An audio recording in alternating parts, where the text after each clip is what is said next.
اعوذ باللہ من الشیطان الرجیم بسم اللہ الرحمن الرحیم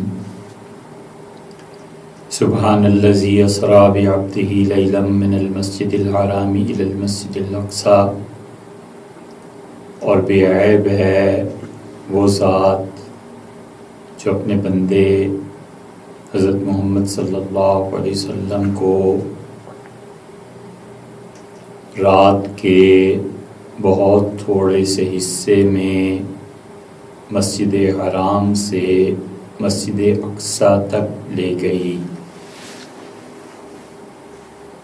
یہ 15ویں پارے کی پہلی آیت کریمہ کا بالکل آغاز کا حصہ ہے، اور اللہ تعالیٰ نے اس سورہ مبارکہ میں واقعہ معراج کا ذکر فرمایا ہے۔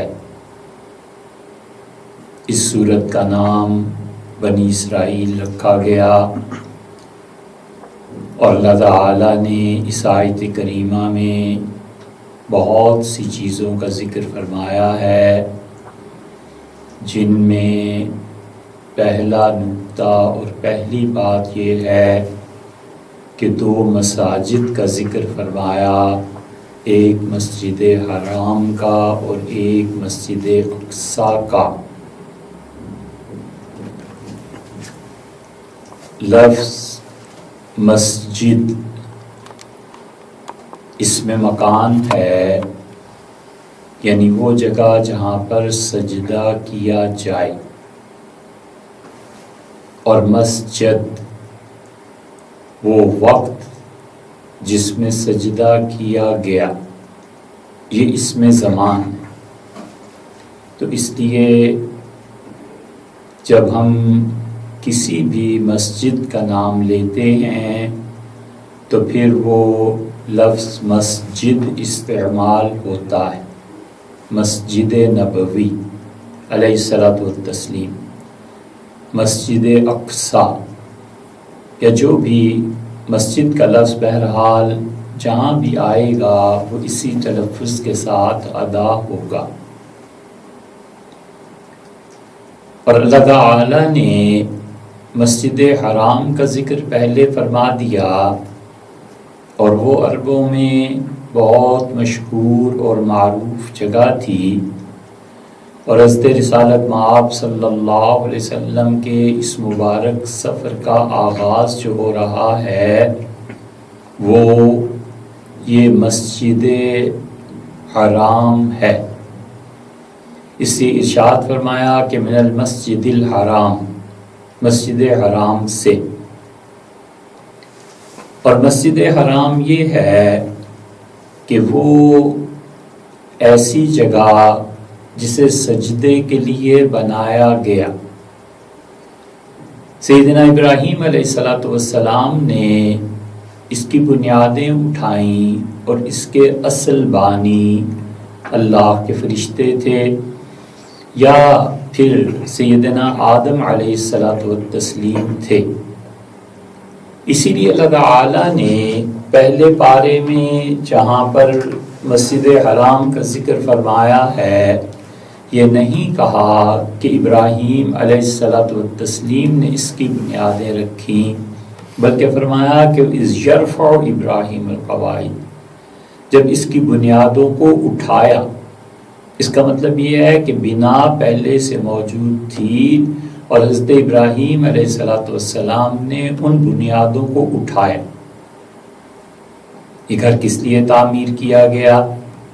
دونوں روایات ملتی ہیں، ایک قرآن کریم میں بھی ہے، اور اللہ تعالی نے فرمایا کہ وَطَهِّرْ بَيْتِيَ لِلطَّائِفِينَ، اور ہم نے ان دونوں سے کہا، ابراہیم علیہ السلام سے اور ان کے بیٹے اسماعیل علیہ السلام سے بھی، کہ وَطَهِّرْ بَيْتِيَ لِلطَّائِفِينَ، میرے اس گھر کو صاف رکھنا ان لوگوں کے لیے جو طواف کرنے کے لیے یہاں آئیں، وَالْعَاكِفِينَ، اور ان کے لیے بھی جو یہاں پر اعتکاف کریں گے، وَالرُّكَّعِ السُّجُودِ، اور جو لوگ یہاں آ کر رکوع کریں گے اور سجدہ کریں گے۔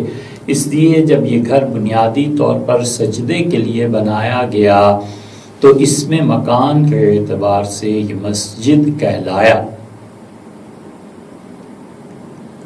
اور اسی طرح حضرت ابراہیم علیہ السلام جب اپنے بیٹے اسماعیل علیہ السلام کو یہاں پر چھوڑ کر پلٹے ہیں تو راستے میں جنہوں نے دعائیں کی، سورہ ابراہیم علیہ التسلیم میں یہ آیا ہے کہ ان کا ربنا لیقیموا الصلاۃ، اللہ میں نے اپنی اولاد کو اس لیے بیت اللہ میں چھوڑا ہے کہ پروردگار کی نماز قائم کرے۔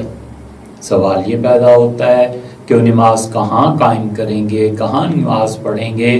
تو اللہ تعالیٰ نے یہ تصریح گویا کہ فرما دی کہ یہ گھر اصل میں مسجد ہے اور اللہ کے لیے سجدہ کرنے کے لیے یہ بنائی گئی ہے، اور اللہ تعالیٰ نے اسے طواف، اعتکاف، رکوع اور سجدے کے لیے بنایا ہے۔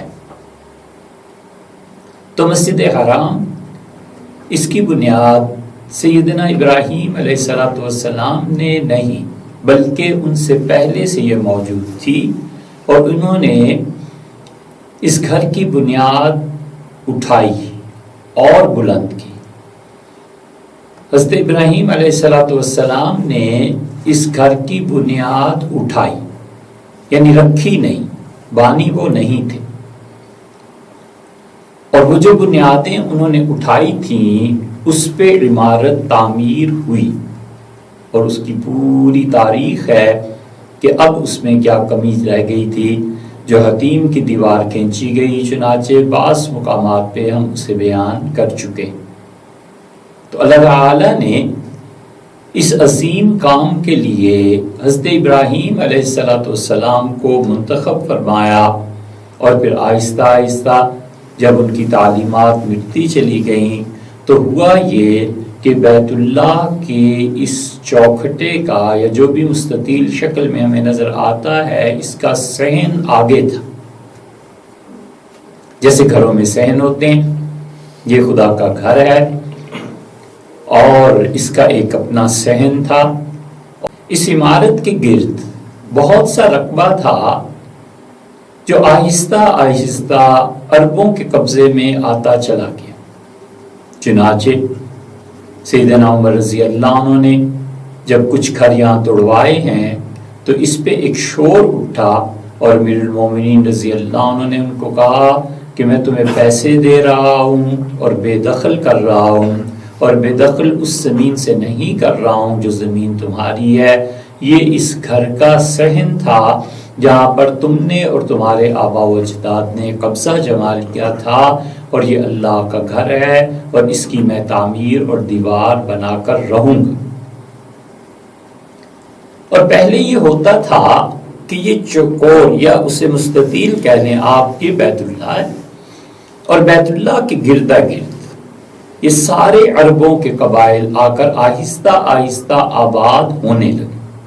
مثلا جہاں پر صفا پہاڑی ہے یہاں پر بنو مخزوم آ گئے تھے، اسی طرح اس کے جتنے قبائل تھے، بنو شیبہ تھے، بنو ہاشم تھے، بنو قسیم تھے، یہ سب لوگ آہستہ آہستہ ان جگہوں پر قبضہ کرتے چلے گئے، اور اس گولائی میں ان کے دروازے بیت اللہ کی طرف کھلتے تھے، اور ان قبائل کے قلعے اور حویلیاں یہ سب ادھر کو آتی تھی۔ پہلا آدمی جس نے طواف کے لیے جگہ الگ کی اور جتنے بھی قبائل تھے ان کے دروازوں کے گرد اور اس بیت اللہ کے درمیان ایک گول دیوار تعمیر کرا دی، یہ 17 ہجری میں سیدنا عمر رضی اللہ عنہ نے کی، اور اس سے پہلے ایسے نہیں تھا۔ اور پھر اس کے بعد انہوں نے کچھ گھر پہلے توڑوائے اور توڑوا کر پوری ایک گول دیوار اس کی تعمیر کر دی، تاکہ اعتکاف والے لوگ اور طواف والے لوگ اور عبادت کرنے والے لوگ اس دیوار کے اندر رہیں اور یہ قبائل باہر رہیں۔ اور پھر اس میں سیدنا عثمان رضی اللہ عنہ نے دوبارہ تعمیر کروائی ہے، اس دیوار کو مزید پیچھے کیا ہے، کیونکہ مسلمانوں کی آبادی میں آہستہ آہستہ اضافہ ہوتا چلا جا رہا تھا، اور اہل مکہ سیدنا عثمان رضی اللہ عنہ کی اس بات پر عدالت میں چلے گئے تھے، اور سیدنا عثمان رضی اللہ عنہ نے ان سے بحث کرتے ہوئے اپنی اس تقریر میں یا اس بحث میں فرمایا تھا کہ میں وہی کام کر رہا ہوں جو مجھ سے پہلے عمر نے کیا ہے، اور تم میرے خلاف عدالت میں اٹھ کے اس لیے چلے گئے ہو کہ عمر رضی اللہ عنہ سخت آدمی تھے، وہ بات کہتے تھے، منواتے تھے، اور میں چونکہ مزاج کے اعتبار سے نرم آدمی ہوں تو لہٰذا تم میرے خلاف اٹھ کے عدالت میں چلے۔ یہ ایک پوری تاریخ ہے، اور یہ انہوں نے سجدہ کرنا چھوڑ دیا تھا۔ جب سجدہ کرنا چھوڑ دیا تو اب ہر ایک قبیلے نے اپنا اپنا حق بیت اللہ پہ رکھا، اور اسے مسجد حرام کی بجائے بیت الحرام کہنے لگے۔ حرام کا مطلب نہایت نفیس چیز، نہایت عمدہ چیز جس کو چھوا نہ جا سکے۔ حرام کا مطلب وہ چیز جو اپنی عزت کی بنا پر محفوظ ہو، اور حرام کا دوسرا مطلب بھی ہے کہ وہ چیز جو اللہ نے منع کر دی ہے اس کے قریب نہیں جانا، اسے چھونا نہیں ہے۔ تو بنیادی طور پہ وہ چیز جو انسانوں کے لیے عزت اور حرمت کی وجہ سے منع کر دیا گیا ہو کہ تم اس چیز کے قریب نہیں جاؤ گے۔ ایک مقام پہ پازیٹیولی آپ سوچیں تو بیت اللہ کے لیے بیت الحرام کا مطلب کہ ہوا کہ ایسا گھر جہاں پر ظلم نہیں ہوگا، قریب نہیں جاؤ گے کسی ایسی حرکت کے جو اس گھر کی عظمت کے منافی ہو۔ اور اگر نیگیٹیولی سوچئے تو اس کا مطلب یہ ہوا کہ وہ چیزیں جن کو اللہ نے منع کر دی ہے، اللہ کی عزت اور اللہ کے حکم کے احترام میں، تم ان چیزوں کے قریب بھی نہیں جاؤ گے۔ تو مختلف قبائل، اس میں ایک چیز یہ ہو گئی کہ دار الندوہ قائم کیا گیا، اور دار الندوہ کا مطلب یہ تھا کہ جتنے بھی لوگوں کو مکہ مکرمہ کے متعلق کوئی اہم فیصلہ کرنا ہوتا تھا تو زمانہ جاہلیت میں یہ غالباً سیدنا حضرت عبد المطلب نے قائم کیا تھا، یا ان سے بھی پہلے قائم ہو گیا تھا، یہ خیر تاریخ کا واقعہ ہے، آپ بآسانی کتابوں میں دیکھ سکتے ہیں۔ لیکن دار الندوہ قائم ہوا، اور یہ جتنے بھی قبائل رہتے تھے، بنو مخزوم تھے، بنو ہاشم تھے، وغیرہ وغیرہ، ان سب کے سردار آ کر بیٹھتے تھے، اور بڑے بڑے فیصلے دار الندوہ میں ہوتے تھے۔ اور شرط یہ تھی کہ کوئی بھی 40 سال سے کم عمر کا آدمی ان سرداروں میں نہیں ہوگا۔ یہ شرط ٹوٹی جب حکیم ابن حزام رضی اللہ عنہ تشریف لائے۔ ان کی عمر مشکل سے 19-20 برس تھی، لیکن وہ ذہانت کی انتہا پر تھے، اور مسائل کو حل کرنے میں ان کا ثانی کوئی نہیں تھا۔ تو اس بچے کو بڑوں کے پہلو میں جگہ دی گئی، اور انہیں بلایا گیا، اور انہیں کہا گیا کہ آپ دار الندوہ میں شریک۔ بنو مخزوم مثلا ایک قبیلے کا دیکھ لیں، بنو ہاشم یہ دوسرے قبیلے سے دیکھ لیں، یہ سب لوگ بیت اللہ میں آتے تھے، طواف کرتے تھے، اور جب ان پہ کوئی مشکل پیش آتی تھی اس کے حل ہو جانے پہ سجدہ بھی کرتے تھے، لیکن نماز نہیں پڑھتے تھے، کیونکہ نماز حضرت ابراہیم علیہ السلام کے دور سے جو چلی آ رہی تھی وہ ختم ہو۔ حضرت ابو ذر غفاری رضی اللہ عنہ کیا ملتا ہے کہ انہوں نے فرمایا کہ میں قبول اسلام سے بھی پہلے نماز پڑھتا تھا۔ اب وہ کون سی نماز تھی، ان کی کیا نماز تھی، اس کے بارے میں محدثین کی آراء مختلف ہیں، لیکن بہرحال وہ خدا کی کچھ نہ کچھ عبادت کرتے تھے۔ مکہ مکرمہ میں یہاں تو سجدہ اور نماز ختم ہو گئی تھی، اس لیے بجائے اس کے کہ اسے مسجد حرام کہتے، انہوں نے بیت الحرام کہنا شروع کیا، یعنی وہ گھر جس کی نہایت درجہ تعظیم اور احترام ہے۔ یہ بنو مخزوم جو ہیں، اور ان کا جو ادھر کو دروازہ کھلتا تھا، یہ سب وہ لوگ تھے جو بعد میں حضور اقدس صلی اللہ علیہ وسلم کے چوٹی کے مخالفین میں بھی رہے۔ یہ ایک قبیلے کا حال ہے جن کی بہت بڑی حویلی تھی۔ یہ بنو مخزوم میں حضرت رسالت پناہ صلی اللہ علیہ وسلم کے پورے تعلقات تھے۔ نبی کریم صلی اللہ علیہ وسلم جہاں فرمایا کہ انا ابن الفواتم من قریش، میں نے قریش قبیلے کی فاطماؤں کا دودھ پیا ہے۔ فاطمہ وہ جو بچے کا دودھ چھڑا دے، اس کی جمع ہے فواتم، وہ عورتیں جو بچوں کا دودھ چھڑانے کی ماہر. اور یہ فاطمہ نام کی جس خاتون کا حضور اقدس صلی اللہ علیہ وسلم ذکر فرمایا کہ کئی فاطمائیں اور کئی عاتقائیں ہیں، اس کی تفصیل اگر آپ نے دیکھنی ہو تو طبقات ابن سعد میں مل جائے گی. یہ فاطمہ ان میں سے پہلی جو تھی، رسول اللہ صلی اللہ علیہ وسلم کو پہلی فاطمہ جس نے دودھ پلایا تھا، وہ فاطمہ بنت عمر مخزومی تھی، بنو مخزوم سے. اور وہ حضور اقدس صلی اللہ علیہ وسلم کے والد حضرت عبداللہ کی والدہ تھی، حضرت عبد المطلب کی اہلیہ تھی. تو رسول اللہ صلی اللہ علیہ وسلم نے اس اعتبار سے گویا اپنی دادی فاطمہ بنت عمر ان کا بھی دودھ پیا. اس لیے جو حضور اقدس صلی اللہ علیہ وسلم کے نسب کے متعلق بکتے ہیں خرافات، انہیں اس سے بھی سبق لینا چاہیے کہ بچہ جو پیدا ہوا تھا، پورا گھرانہ تھا، قبیلہ تھا، سب جانتے تھے کہ حضرت عبداللہ کی اولاد ہے. اور عبداللہ کی والدہ حضرت فاطمہ نے حضرت رسالت پناہ صلی اللہ علیہ وسلم کو دودھ پلایا. ابن مخزوم، ابو جہل مخزومی تھا، حضور اقدس صلی اللہ علیہ وسلم کے ماموں کا گھرانہ تھا یہ. اور مخزومیوں میں سب سے بڑی نمایاں شخصیت جس نے اسلام قبول کیا تھا وہ حضرت خالد بن ولید رضی اللہ عنہ تھے، یہ بھی مخزومی تھے. اور ام المومنین ام سلمہ رضی اللہ عنہ یہ بھی بنو مخزوم میں سے تھی.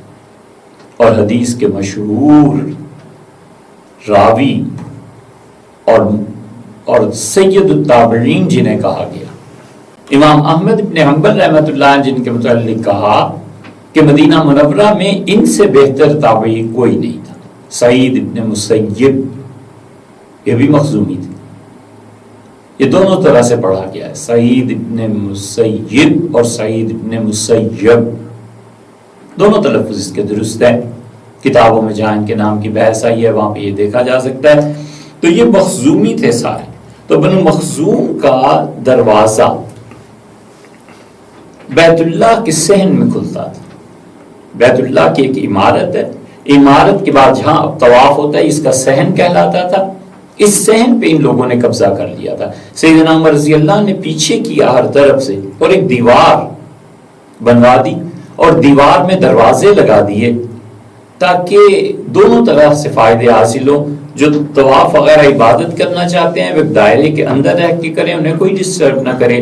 اور ان حویلیوں اور قبائل کے لوگ اگر آنا چاہیں تو اپنے اپنے دروازے کے ذریعے اس سے داخل ہوں. چنانچہ باب بنی شیبہ یہ ایک مدت تک موجود رہا. اب بھی ابواب جو بیت اللہ کے قدیم اور پرانے ہیں ان کے نام لکھے ہوئے مل جائیں گے.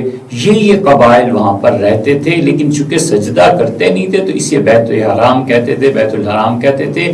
اور اصل میں یہ مسجد تھی. اللہ تعالیٰ نے اس لیے اس کے لیے مسجد کا لفظ استعمال فرمایا اور فرمایا سبحان الذی اسری بعبدہ لیلا من المسجد الحرام. بے عیب ہے اللہ کی ذات جو اپنے بندے کو راتوں رات لے گئی، رات کے کچھ حصے میں لے گئی اس مسجد حرام سے مسجد اقصی. اور جب حضرت رسالت مآب صلی اللہ علیہ وسلم کی تعلیمات غالب ہونے لگی تو پھر صحابہ کرام رضی اللہ عنہم نے بھی اس مسجد کا، اس جگہ کا اصل نام لینا شروع کیا. چنانچہ حدیث کی کتابوں میں آتا ہے کہ سیدنا عمر رضی اللہ عنہ نے حضرت رسالت مآب صلی اللہ علیہ وسلم سے یہ عرض کیا کہ اللہ کے رسول انی نظرت فی الجاہلیت ان اعتکف لیلۃ فی المسجد الحرام. اللہ کے رسول میں نے یہ نظر مانی تھی کہ میں مسجد حرام میں ایک رات کا اعتکاف کروں گا، تو کیا میں حاضری دوں؟ حضور صلی اللہ علیہ وسلم نے فرمایا کیوں نہیں، جاؤ عمر. اور نبی کریم صلی اللہ علیہ وسلم نے جہاں پر ان کی عاجزی اور انکساری ظاہر ہوتی ہے وہاں جس سے یہ جملہ فرمایا تھا اس کی عظمت اور رسول اللہ صلی اللہ علیہ وسلم کا اس سے تعلق وہ بھی کمال ظاہر کرتا ہے. آپ نے فرمایا عمر جا تو رہے ہو لیکن دیکھو میرے بھیا مجھے اپنی دعاؤں میں بھولنا نہیں. لفظ یہ آیا کہ اخیہ میرے پیارے بھائی، میرے بھیا دعاؤں میں بھولنا نہیں۔ سیدنا عمر رضی اللہ عنہ کہتے تھے حضور صلی اللہ علیہ وسلم نے جو مجھ سے فرمایا نا، اخیا میرے پیارے بھائی، پوری کائنات کی دولت مل جائے تو جتنی خوشی نہ ہو جتنی خوشی اس جملے اس بات سے ہوئی کہ مجھے اپنا بھائی ارشاد کرنا۔ یہ مسجد حرام ہے ساری کی ساری، اور پھر جب اسلام کا دور آ گیا تو پھر اسلام کے دور میں بھی کہ پھر اس کو پاک کیا گیا۔ پھر 10 ہجری میں پھر اس کی لمبی تفصیلات ہیں جو مکہ مکرمہ کی تاریخ میں دیکھی جا سکتی ہیں۔ خود خاص طور پہ کعبۃ المشرفہ کے پر جو کتابیں لکھی گئی ہیں اس میں بھی دیکھی جا سکتی ہیں۔ اللہ تعالیٰ نے فرمایا کہ من المسجد الحرام الی المسجد الاقصی، اور پاک بے عیب وہ ذات جو اپنے بندے کو راتوں رات لے گئی مسجد حرام سے مسجد اقصی تک۔ اب دوسری مسجد جس کا اللہ تعالیٰ تذکرہ فرما رہے ہیں وہ یہ ہے، بلکہ ایک بات اور بھی اس میں اضافہ کر دیں، قرآن سے بار بار مسجد حرام کہتا ہے، فَوَلِّ وَجْهَكَ شَطْرَ الْمَسْجِدِ الْحَرَامِ، اور مسجد حرام کی طرف آپ اپنا چہرہ مبارک اب کر لیجئے۔ جب تحویل قبلہ ہوا ہے، بیت اللہ کی تبدیلی جب ہوئی ہے کہ بیت المقدس کی بجائے آئندہ سے بیت اللہ کی طرف نماز پڑھنی ہے، تو اللہ تعالیٰ نے وہاں بھی فرمایا وَأَنْ صَدُّوكُمْ عَنِ الْمَسْجِدِ الْحَرَامِ، اور یہ کہ یہ لوگ تمہیں منع کریں، روکیں مسجد حرام سے، لَتَدْخُلُنَّ الْمَسْجِدَ، اور تم اس عزت والے گھر مسجد حرام میں داخل ہوگے۔ تو اصل بنیاد، اصل چیز مسجد ہے، اور اس لیے خدا بار بار اسے مسجد کہتا ہے کہ مسجد کی زمین ہمیشہ ہمیشہ کے لیے اللہ کی ہو جاتی۔ اسی لیے حنفیہ شدت سے اس بات کے قائل ہیں کہ ایک مرتبہ جہاں مسجد بن گئی، اس زمین کو دوسرے کسی مقصد کے لیے استعمال نہیں کیا جائے گا، کیونکہ وہ جانتے ہیں کہ اللہ تعالی نے صدیوں کے بعد، کئی ہزار سال کے بعد، جب کہ لوگ سجدے کو بھول چکے تھے، جب اس جگہ کا ذکر کیا تو اپنی اوریجن کے اعتبار سے کہ یہ جگہ جو ہے اصل میں سجدے کے لیے بنائی گئی ہے، یہ مسجد ہے، اس میں مکان ہے، یہاں پہ سجدہ ہونا چاہیے، تم نے کب سے اسے شرک کا مرکز بنا لیا؟ تو یہ تو مسجد حرام ہے۔ اور دوسری چیز جس کا ذکر کیا اللہ تعالی نے وہ ہے مسجد اقصی، من المسجد الحرام الی المسجد الاقصی۔ اللہ تعالی نے اپنے بندے کو راتوں رات کے کچھ حصے میں، یہ لیلن کا نکرہ جو ہے نا، یہ دلیل ہے اس بات کی کہ رات کا بہت تھوڑا سا حصہ اس میں اپنے اس بندے حضرت رسالت پناہ صلی اللہ علیہ وسلم جو خدا کی بندگی میں پہلے نمبر پر تھے، وَأَنَا أَوَّلُ الْعَابِدِينَ، اور تو کہہ دے ان سے کہ میں سب سے پہلے نمبر کا اپنے پروردگار کا عبادت گزار ہوں، اس کا جان نثار ہوں۔ عبادت کا اصل ترجمہ جان نچھاور کر دینا، اصل ترجمہ جان نثار ہو جانا، یہ وہ چیز۔ اس لیے دوسری مسجد، اب اس کو سنیے، اللہ تعالی نے ارشاد فرمایا کہ مسجد اقصی، یہ مسجد اقصی ہے کیا؟ اصل بات یہ ہے کہ اقصی کا لفظی ترجمہ یہ ہے کہ بہت دور، آخری کنارہ، دور کی مسجد میں، یعنی اس کے بعد کوئی مسجد نہیں تھی۔ قرآن نے ایک مسجد کا ذکر کیا اور دوسری مسجد کے وصف کو موصوف کے ساتھ جمع کر دیا، المسجد الاقصی، وہ مسجد جس کی صفت یہ ہے کہ وہ انتہائی دور کنارے پر ہے۔ عرب عام طور پہ یہ سفر شروع کرتے تھے بیت اللہ سے اور اس دوسری مسجد کے لیے جاتے تھے، تو یہ جو دوسری مسجد ہے یہ اتنی دور تھی کہ اونٹ کی سواری پہ کم سے کم انہیں 40 دن لگتے تھے، پھر جا کر یہ پہنچتے تھے. اس لیے قرآن نے اسے مسجد اقصیٰ کہا. اور اگر بہت دور کی مسجد ہے تو پھر کوئی قریب کی مسجد بھی ہے. قریب کی مسجد ایک تو یہ ہو گئی کہ مسجد حرام ہے. اے مکہ والو، تم صبح اٹھتے ہو، تمہارے سامنے کعبۃ اللہ ہے، تمہاری حویلیوں کے دروازے ادھر کو کھلتے ہیں. یا پھر یہ کہ قرآن نے اشارتاً بتا دیا کہ ایک یہ تمہاری مسجد ہے، ایک وہ دور کی مسجد ہے. تو دور کا لفظ تقاضا کرتا ہے کہ قریب بھی ہو. تو وہ قریب اگر وہ نکلیں گے مکہ سے، پھر راستہ اختیار کریں گے یثرب کا، مدینہ طیبہ کا، اور مدینہ منورہ سے پھر بیت المقدس کا. یہ وہ راؤٹ تھا جو عرب اپنایا کرتے تھے. تو قرآن نے ضمنی طور پر بتا دیا کہ یہاں پر درمیان میں بھی ایک مسجد اور بنے گی. جو مسجد تم سے بہت دور ہے وہ ہے مسجد اقصیٰ. اور جو مسجد اس کی نسبت سے قریب ہوگی وہ عشاق کی سجدہ گاہ ہے، وہ حاضری دینے کی جگہ ہے، اور وہ حضرت رسالت مآب صلی اللہ علیہ وسلم کی مسجد ہے. ضمناً بتایا.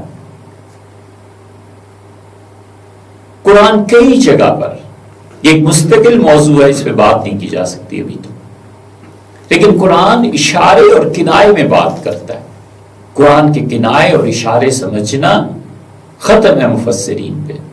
اسی لیے رسول اللہ صلی اللہ علیہ وسلم نے فرمایا تھا کہ اس کتاب کی نئی سے نئی بات قیامت تک نکلتی رہے گی.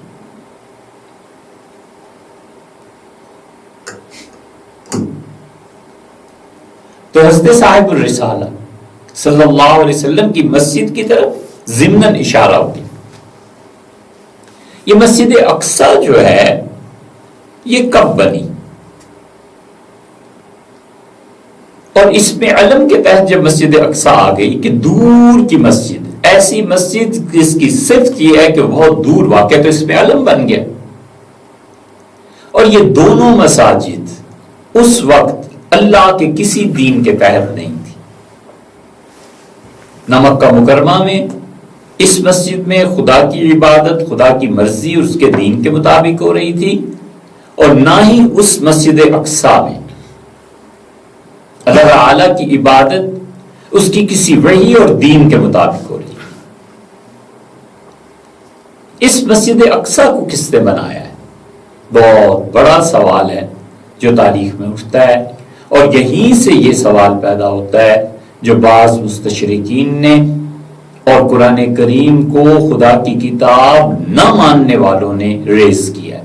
تو کوسچن یہ ریز کیا ہے کہ وہ کہتے ہیں کہ جس مسجد کے متعلق تم کہتے ہو مسجد اقصیٰ، 15ویں پارے کی پہلی آیت میں جس کا اللہ نے تذکرہ فرمایا ہے، یہ مسجد تو ہجرت کے بھی کوئی 300 سال کے بعد بنی ہے، کوئی کہتا ہے 100 سال بعد بنی ہے. جتنے منہ اتنی باتیں. وہ کہتے ہیں کہ اٹ مینز کہ مسجد اقصیٰ موجود نہیں تھی، اور تم لوگوں نے قرآن میں تحریف کر کے اپنے پاس سے ڈالی ہے مسجد اقصیٰ. اور پھر بڑھتے ہیں اور والعیاذ باللہ حضور اقدس صلی اللہ علیہ وسلم تک پہنچتے ہیں کہ قرآن جعلی چیز تھی. اس لیے اس میں دیکھو مسجد اقصیٰ کا ذکر آیا کہ آپ کو راتوں رات لے گیا مسجد حرام سے مسجد اقصیٰ تک، تو مسجد اقصیٰ تو سب تھی ہی نہیں. اچھا صاحب، مسجد اقصیٰ نہیں تھی. پھر کہتے ہیں معراج کا واقعہ نہیں ہوا. اس ترتیب سے یہ کفر چلتا ہے. پھر کہتے ہیں سورہ قمر کی آیات ہیں، یہ تو زمانہ جاہلیت کی ہیں، اشعار تھے. حضرت رسالت پناہ صلی اللہ علیہ وسلم کو والعیاذ باللہ یہ اشعار پسند آ گئے تھے، چنانچہ انہوں نے ان شعراء کے کلام سے یہ اشعار اٹھائے اور سورہ قمر میں داخل کر لیے. یہ سب دلائل ہیں اس بات کے کہ قرآن وحی نہیں ہے. قرآن ایک شخص کی اپنی تصنیف ہے، اس نے نئی نئی باتیں اپنے پاس سے ڈال دی ہیں، ترتیب دے دی ہیں. اگر ہم چاہیں تو قرآن کے مقابلے میں ہم بھی ایک چیز لے آئیں گے انشاءاللہ اس بات کہ تم قرآن کے مقابلے میں کیا کر سکتے ہو، اور سورہ قمر کی آیات کا کیا انشاءاللہ کسی وقت اس پہ بھی بات کریں گے۔ اس مسجد اقصیٰ پر یہ اعتراض ہے کہ مسجد اقصیٰ تو بنی ہی بعد میں ہے، حضور صلی اللہ علیہ وسلم کے زمانے میں تھی ہی نہیں۔ اچھا صاحب، اس مسجد اقصیٰ کو بنایا کس نے؟ یہ مسجد اقصیٰ در حقیقت مورخین کے اختلاف کا شکار رہی ہے۔ مسند احمد کی روایت اس پہ روشنی ڈالتی ہے۔ حضرت رسالت مآب صلی اللہ علیہ وسلم سے حضرت ابو ذر غفاری رضی اللہ عنہ نے پوچھا کہ اللہ کے رسول سب سے پہلی عبادت گاہ دنیا میں کون سی تھی؟ تو آپ نے بیت اللہ کا کہا کہ مسجد حرام۔ عرض کیا کہ اللہ کے رسول اس کے بعد دوسری عبادت کو گاہ کون سی بنی؟ تو حضور صلی اللہ علیہ وسلم نے مسجد اقصیٰ کا فرمایا کہ ان کا کم بینہما، ان دونوں کے درمیان کتنا زمانہ، فصل زمانی کتنی تھی؟ تو حضرت رسالت پناہ صلی اللہ علیہ وسلم نے فرمایا 40 سنہ، 40 سال کے بعد خدا کا یہ گھر بنا۔ اللہ کا پہلا گھر مسجد حرام فرشتوں نے بنایا، یہ بھی ایک رائے۔ سیدنا آدم علیہ السلام نے بنایا، یہ بھی ایک تاریخ کا حصہ ہے۔ مسجد اقصیٰ، اس کے بانی اللہ کے فرشتے تھے، یہ بھی ہے۔ اور مسجد اقصیٰ کو سیدنا آدم علیہ السلام نے ہی یا ان کے بیٹے شیس نے بنایا علیہ الصلوۃ والتسلیم، یہ بھی ایک رائے۔ اور یہ بھی کہ جس طرح حضرت ابراہیم علیہ السلام نے یہاں پر تجدید کی بیت اللہ کی، اور بنیادیں پہلے سے تھیں، انہوں نے اسے اٹھایا بیت اللہ میں، بالکل اسی طرح مسجد اقصیٰ بن چکی تھی پہلے، اور اس مسجد اقصیٰ کے آثار کو دیکھ کے حضرت ابراہیم علیہ السلام نے اپنے بیٹے حضرت اسحاق علیہ السلام کے لیے توحید کا مرکز قائم کیا۔ ایک بیٹا ان کا اسماعیل مکہ مکرمہ میں، اور دوسرا بیٹا ان کا اسحاق بیت المقدس میں یا بیت المقدس میں، دونوں طرح پڑھا گیا، بیت المقدس اور بیت المقدس، دونوں جگہ انہوں نے اپنے بیٹوں کو مقرر کیا علیہ السلام۔ مسجد اقصیٰ، اس کی تعمیر کے سلسلے میں جتنا بھی آپ پیچھے چلے جائیں گے، آپ کو ایک اور نام ملے گا کہ اس مسجد کی تعمیر سیدنا آدم علیہ السلام اور ابراہیم علیہ السلام کے علاوہ ایلیا نے کی ہے۔ ایلیا یہ تورات میں آپ کو ملیں گے، 9ویں صدی قبل مسیح کے ایک نبی ہیں علیہ السلام، اور ایلیا یہ مشہور نام ہے جو آپ کو اسلام میں بھی ملے گا، عیسائیت میں بھی ملے گا، تورات میں بھی ملے گا، اور قرآن، تورات اور تاریخ عربوں کی مسجد ایلیا۔ انگلش میں اگر آپ دیکھنا چاہیں تو ان کو ذکر کیا گیا ایلیجا کے نام سے، ELIJAH،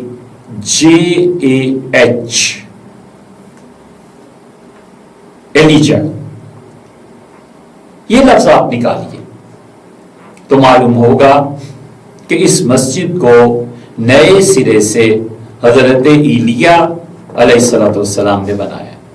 ایلیا اس جگہ کا نام ہے، ایلیا ایک شخصیت کا نام ہے۔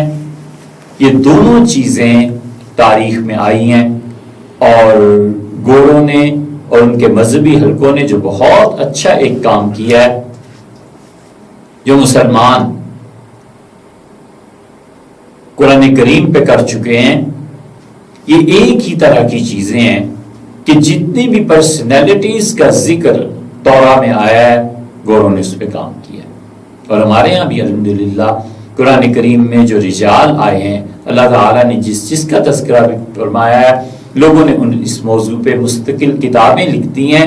تو اس لیے تورات کو جب آپ کھولتے ہیں اور بائبل کو آپ دیکھتے ہیں تو اس نام کی ایک ہستی آپ کو ملتی ہے، اور وہ ایلیا تھے، بنی اسرائیل کے وہ نبی جو 9ویں صدی قبل مسیح علیہ السلام میں آئے، اور ان کا ذکر ملتا ہے.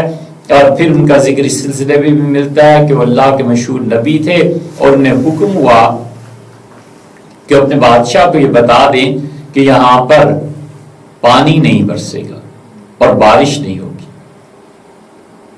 اور پھر ان سے کہا گیا کہ آپ یہاں سے چلے جائیں، وگرنہ یہ لوگ آپ کو ختم کر دیں گے، شہید کر دیں گے.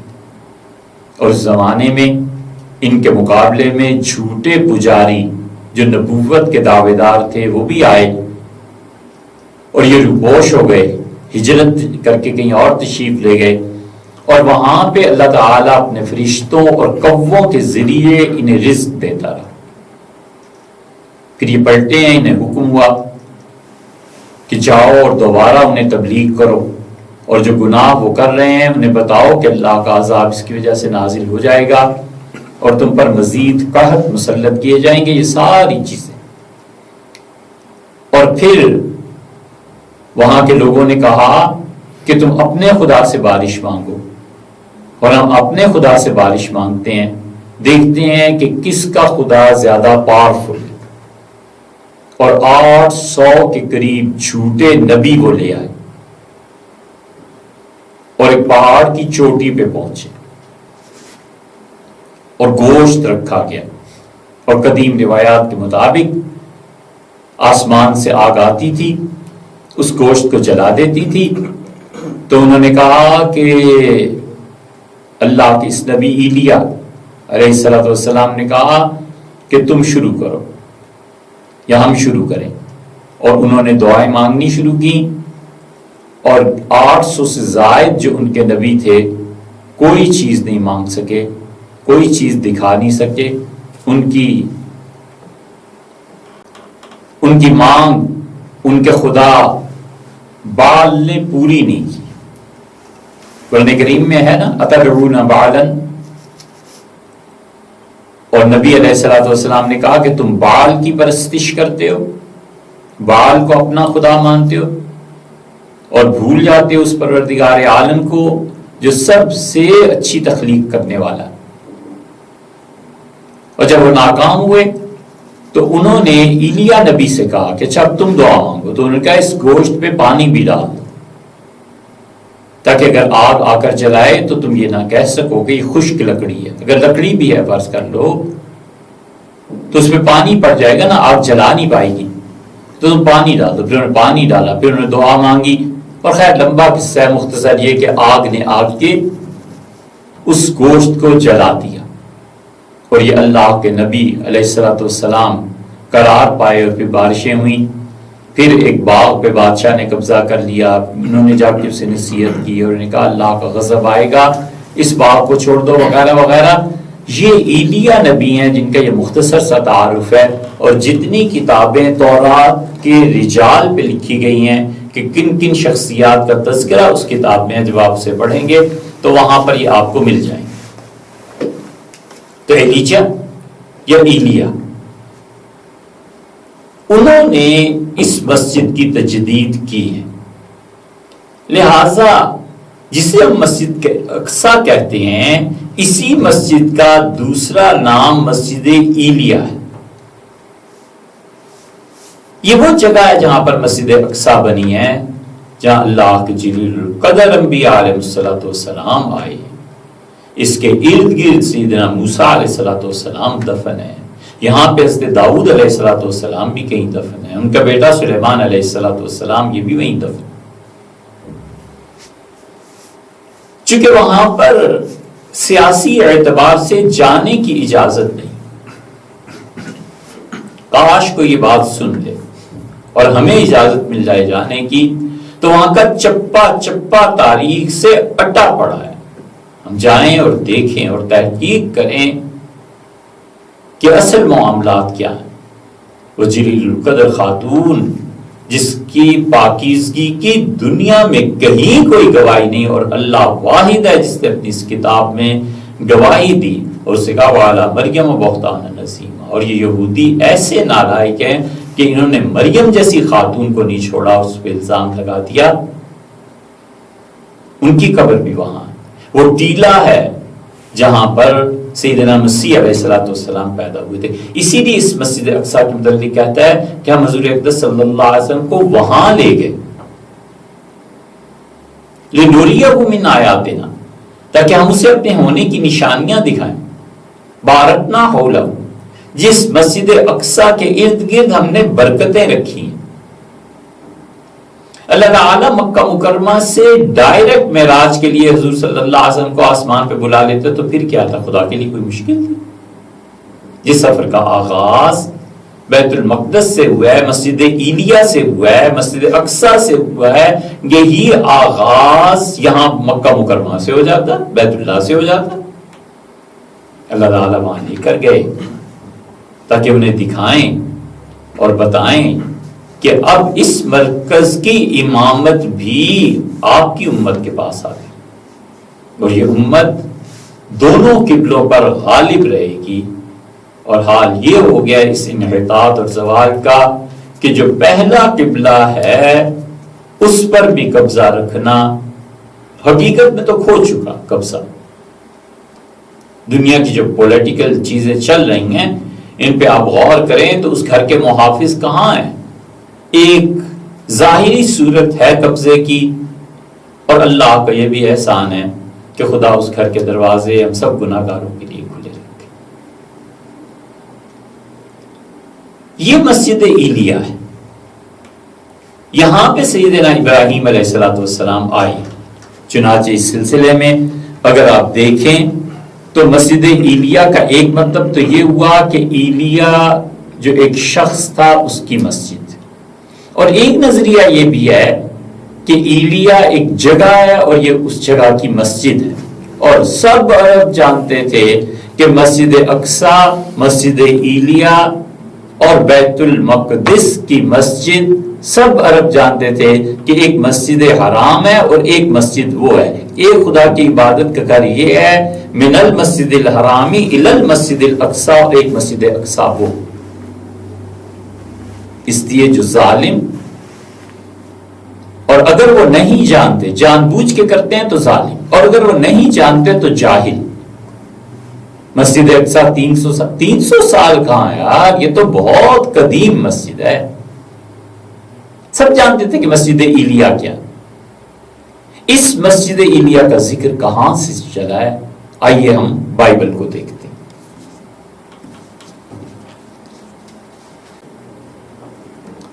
خدا کی یہ پاک کتاب جس میں بہت سی تحریفات کی گئی، اور خدا کا یہ مقدس کلام جو بعد میں بدلا گیا، اس میں بہت سی چیزیں ابھی تک اپنی اصل حالت میں محفوظ ہیں۔ اس کے آغاز میں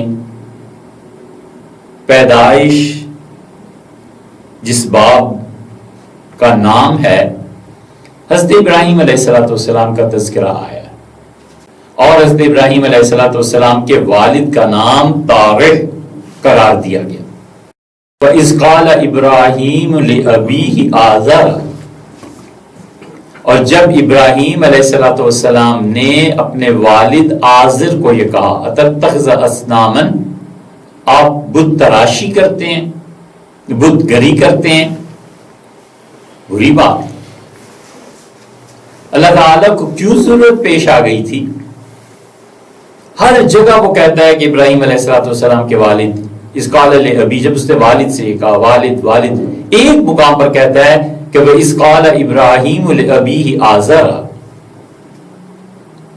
اور جب ابراہیم علیہ السلام نے اپنے والد آزر سے کہا، قرآن میں آخر ضرورت کیا پیش آ گئی تھی اس مقام پہ کہ اللہ ان کے والد کا نام بیان کرے؟ بات یہ تھی کہ اللہ جانتا ہے کہ اس پاک کتاب میں تحریف ہوئی ہے، اور لوگ ابراہیم علیہ السلام کے والد کا نام طارح بتائیں گے، اور اور انکار کریں گے آزر سے،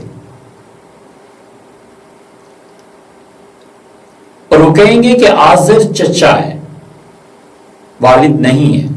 اگر یہ مان لیا جائے آزر چچا ہے اور باپ کا لفظ بول کے چچا مراد ہوتا ہے، اگرچہ اس کے دلائل وہ دیتے ہیں، تو فائدہ اس کا یہ ہے کہ اہل تشیع میں جو یہ کہتے ہیں کہ حضرت آدم علیہ السلام سے لے کر اور حضرت رسالت مآب صلی اللہ علیہ وسلم تک یہ جتنے اجداد ہیں ان کے کسی میں شرک نہیں آیا، اور دوسرے وہ جھوٹے جو رسول اللہ صلی اللہ علیہ وسلم کا نسب حضرت صاحب الرسالہ صلی اللہ علیہ وسلم کے آدم علیہ السلام تک گنتے ہیں۔ جب ابراہیم کے باپ کا ذکر کرتے ہیں تو تارک بتاتے ہیں، کہتے ہیں آزر چچا تھا۔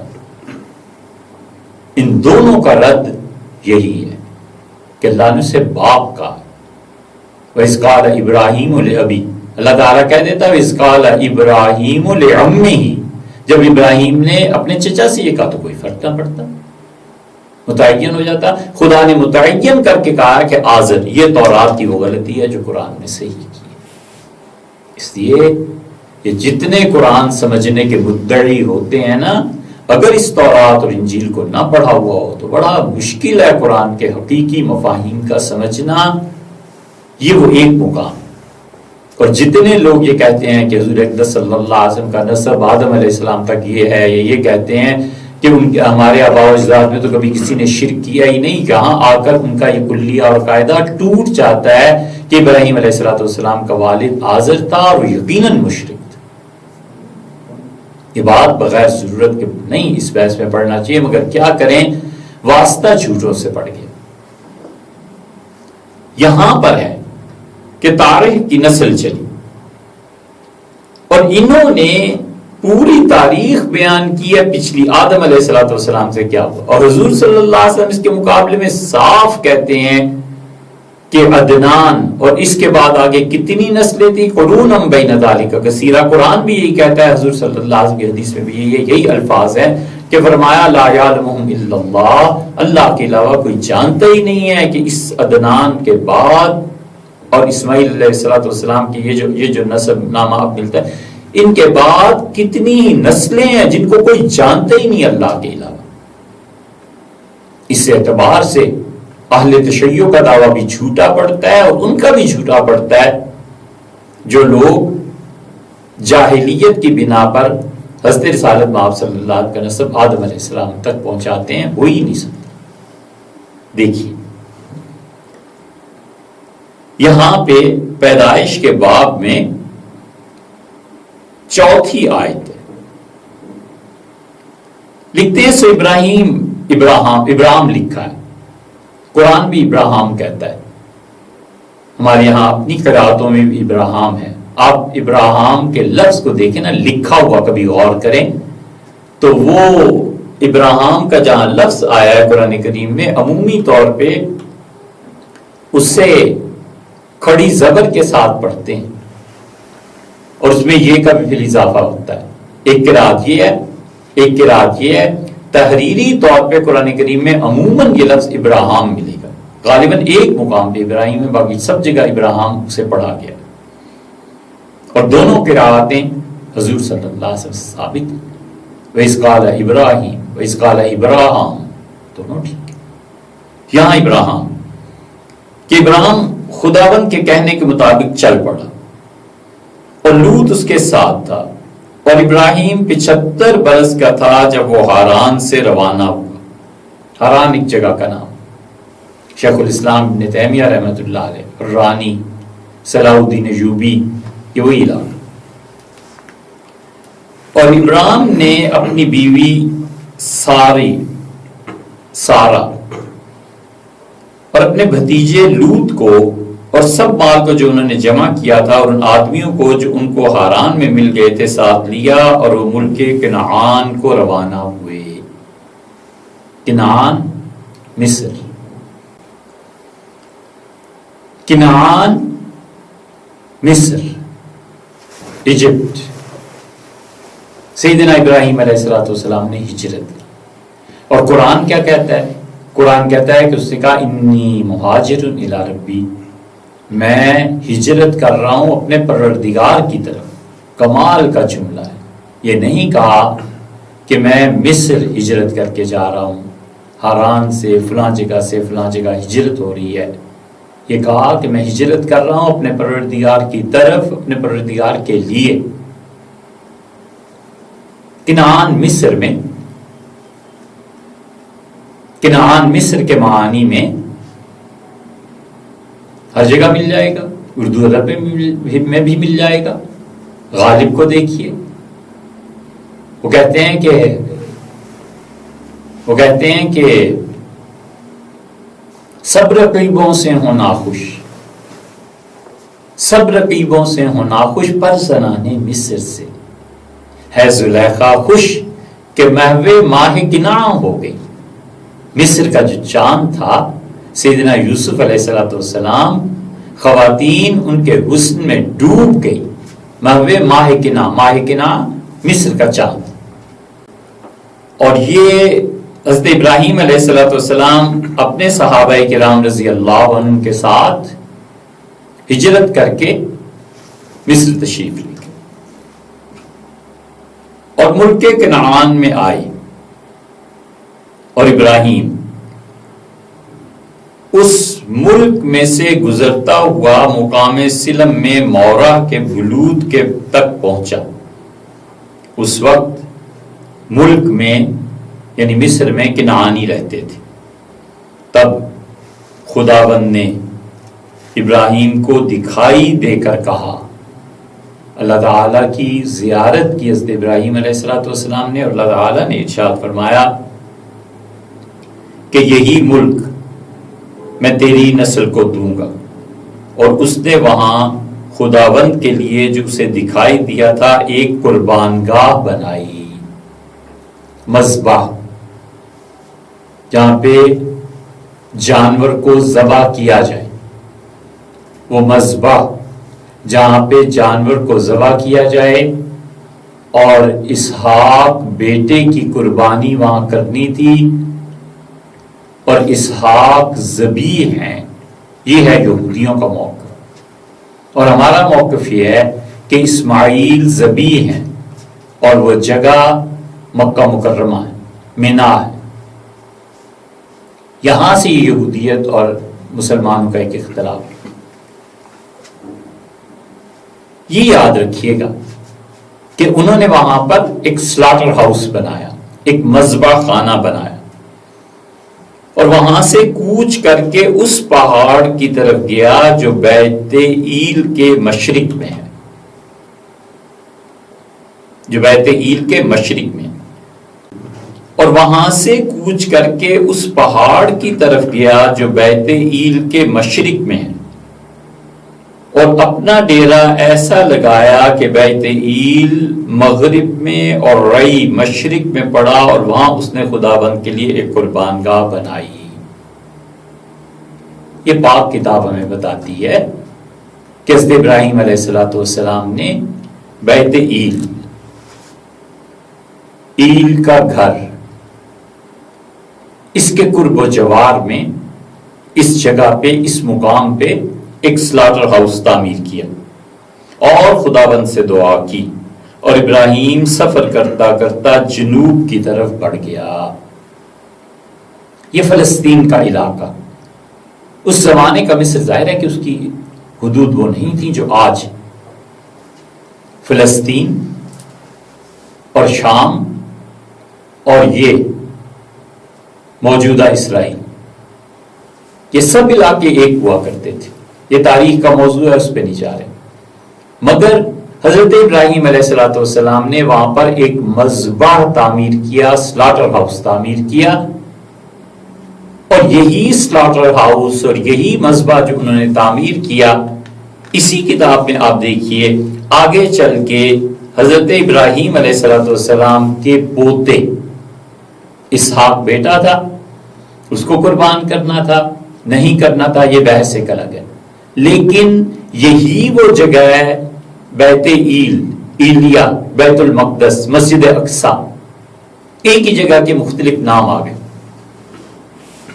یہاں پہ اب کیا ہوا، دور آیا حضرت یعقوب علیہ السلام کا، اور کچھ آگے چل کر 28 نمبر عنوان کے تحت جو بہت سی آیات ہیں، یہ بیت ایل میں حضرت یعقوب علیہ السلام پہنچے۔ اچھا، قبل اس کے کیا ہم حضرت یعقوب علیہ السلام اور بیت ایل کے متعلق جو آیات یہاں پہ ہیں ان کا تذکرہ کریں؟ ہم آپ کو تاریخی طور پر نقشے میں متعین کر کے بیت ایل بتاتے ہیں کہ یہ کہاں ہے۔ یہ دیکھیے ہمارے پاس ایٹلس آف دا ورلڈ ہے، اور یہ اس کا 8th ایڈیشن ہے۔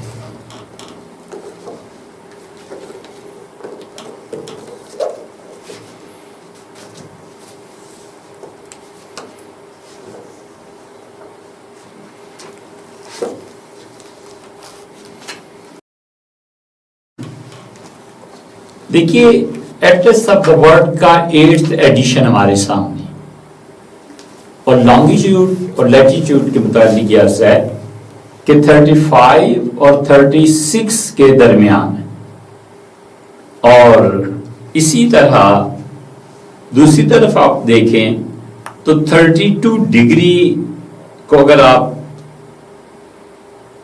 پیچھے کی طرف چلائیں، یعنی رائٹ سے لیفٹ کی طرف، تو یہ 35 اور 36 ڈگری کے اندر آتا ہے۔ یہاں پر بڑی ہیڈنگ اسرائیل ہے، اس سے بھی پیچھے اوپر کی طرف چلیں تو لبنان ہے، اور اسرائیل کے تذکرہ اس کا کرتے ہوئے ویسٹ ایک جگہ آ رہی ہے، پھر بنک کنارہ آ رہا ہے، اور یہاں پر رم اللہ ایک پوائنٹ آپ کو ملے گا۔ رم اللہ کے ساتھ ہی آپ ذرا غور فرمائیں گے تو بیتن کا لفظ ہے، یہ بیتن اور رم اللہ اس کے بالکل قریب میں ہی یہ بیت ایل ہے، جس کو حضرت ابراہیم علیہ السلام کو بتایا جا رہا ہے کہ یہ وہاں پر انہوں نے ایک مذبح تعمیر کیا، اور در حقیقت یہی وہ جگہ ہے جہاں ایلیا کی مسجد ہے، ابھی آپ نے سنا، یہی وہ مقام ہے جہاں مسجد اقصی ہے۔ اب آئیے اس جگہ کا تعین اور مزید، اس جگہ کیا ہوا بیت ایل میں؟ چنانچہ پیدائش میں بیت ایل میں حضرت یعقوب علیہ السلام کا خواب ہے، اور اس کے بعد اس جگہ کا تذکرہ ہے۔ یہ جگہ بہت اہم ہے عیسائیت کے نزدیک، یہودیت کے نزدیک، اور خود ہم مسلمانوں کے نزدیک یہ بہت اہم مقام ہے، اس لیے اسے سمجھنا چاہیے تاکہ کتاب و سنت ساری چیزیں سمجھ میں آئیں۔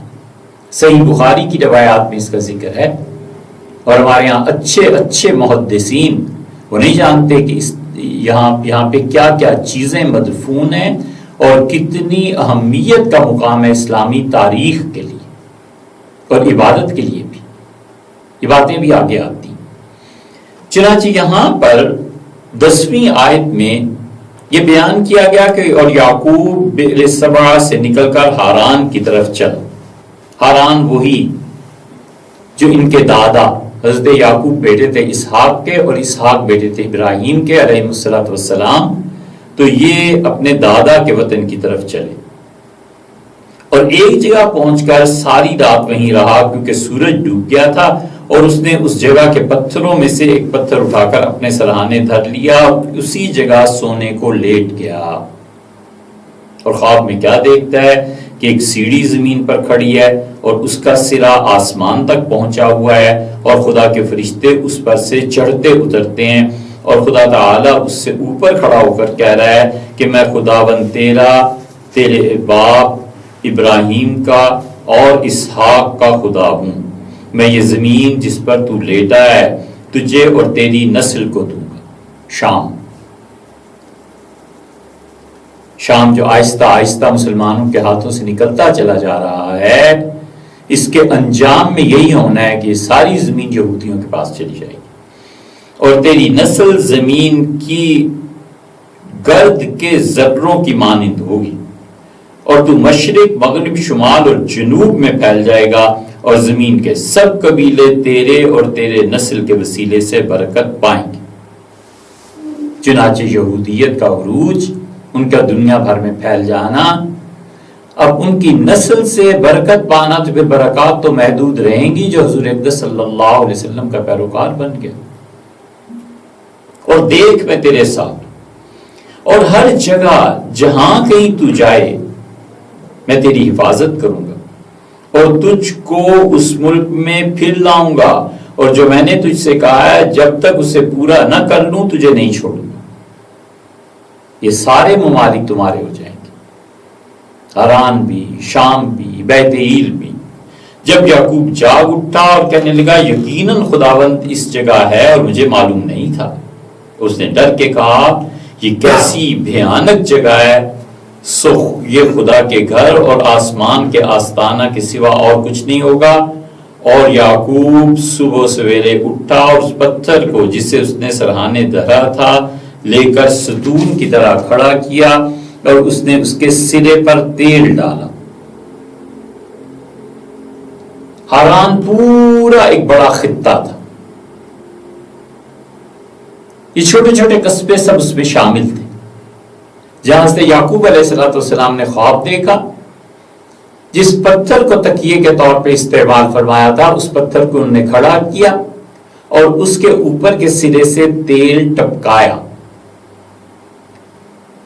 یہاں اور کئی مقامات پر اس ترجمے میں صحیح اردو نہیں ہے، غلطی ہے، تیل ٹپکانا ہوتا ہے،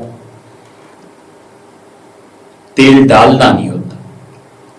اور اس جگہ کا نام بیت ایل رکھا۔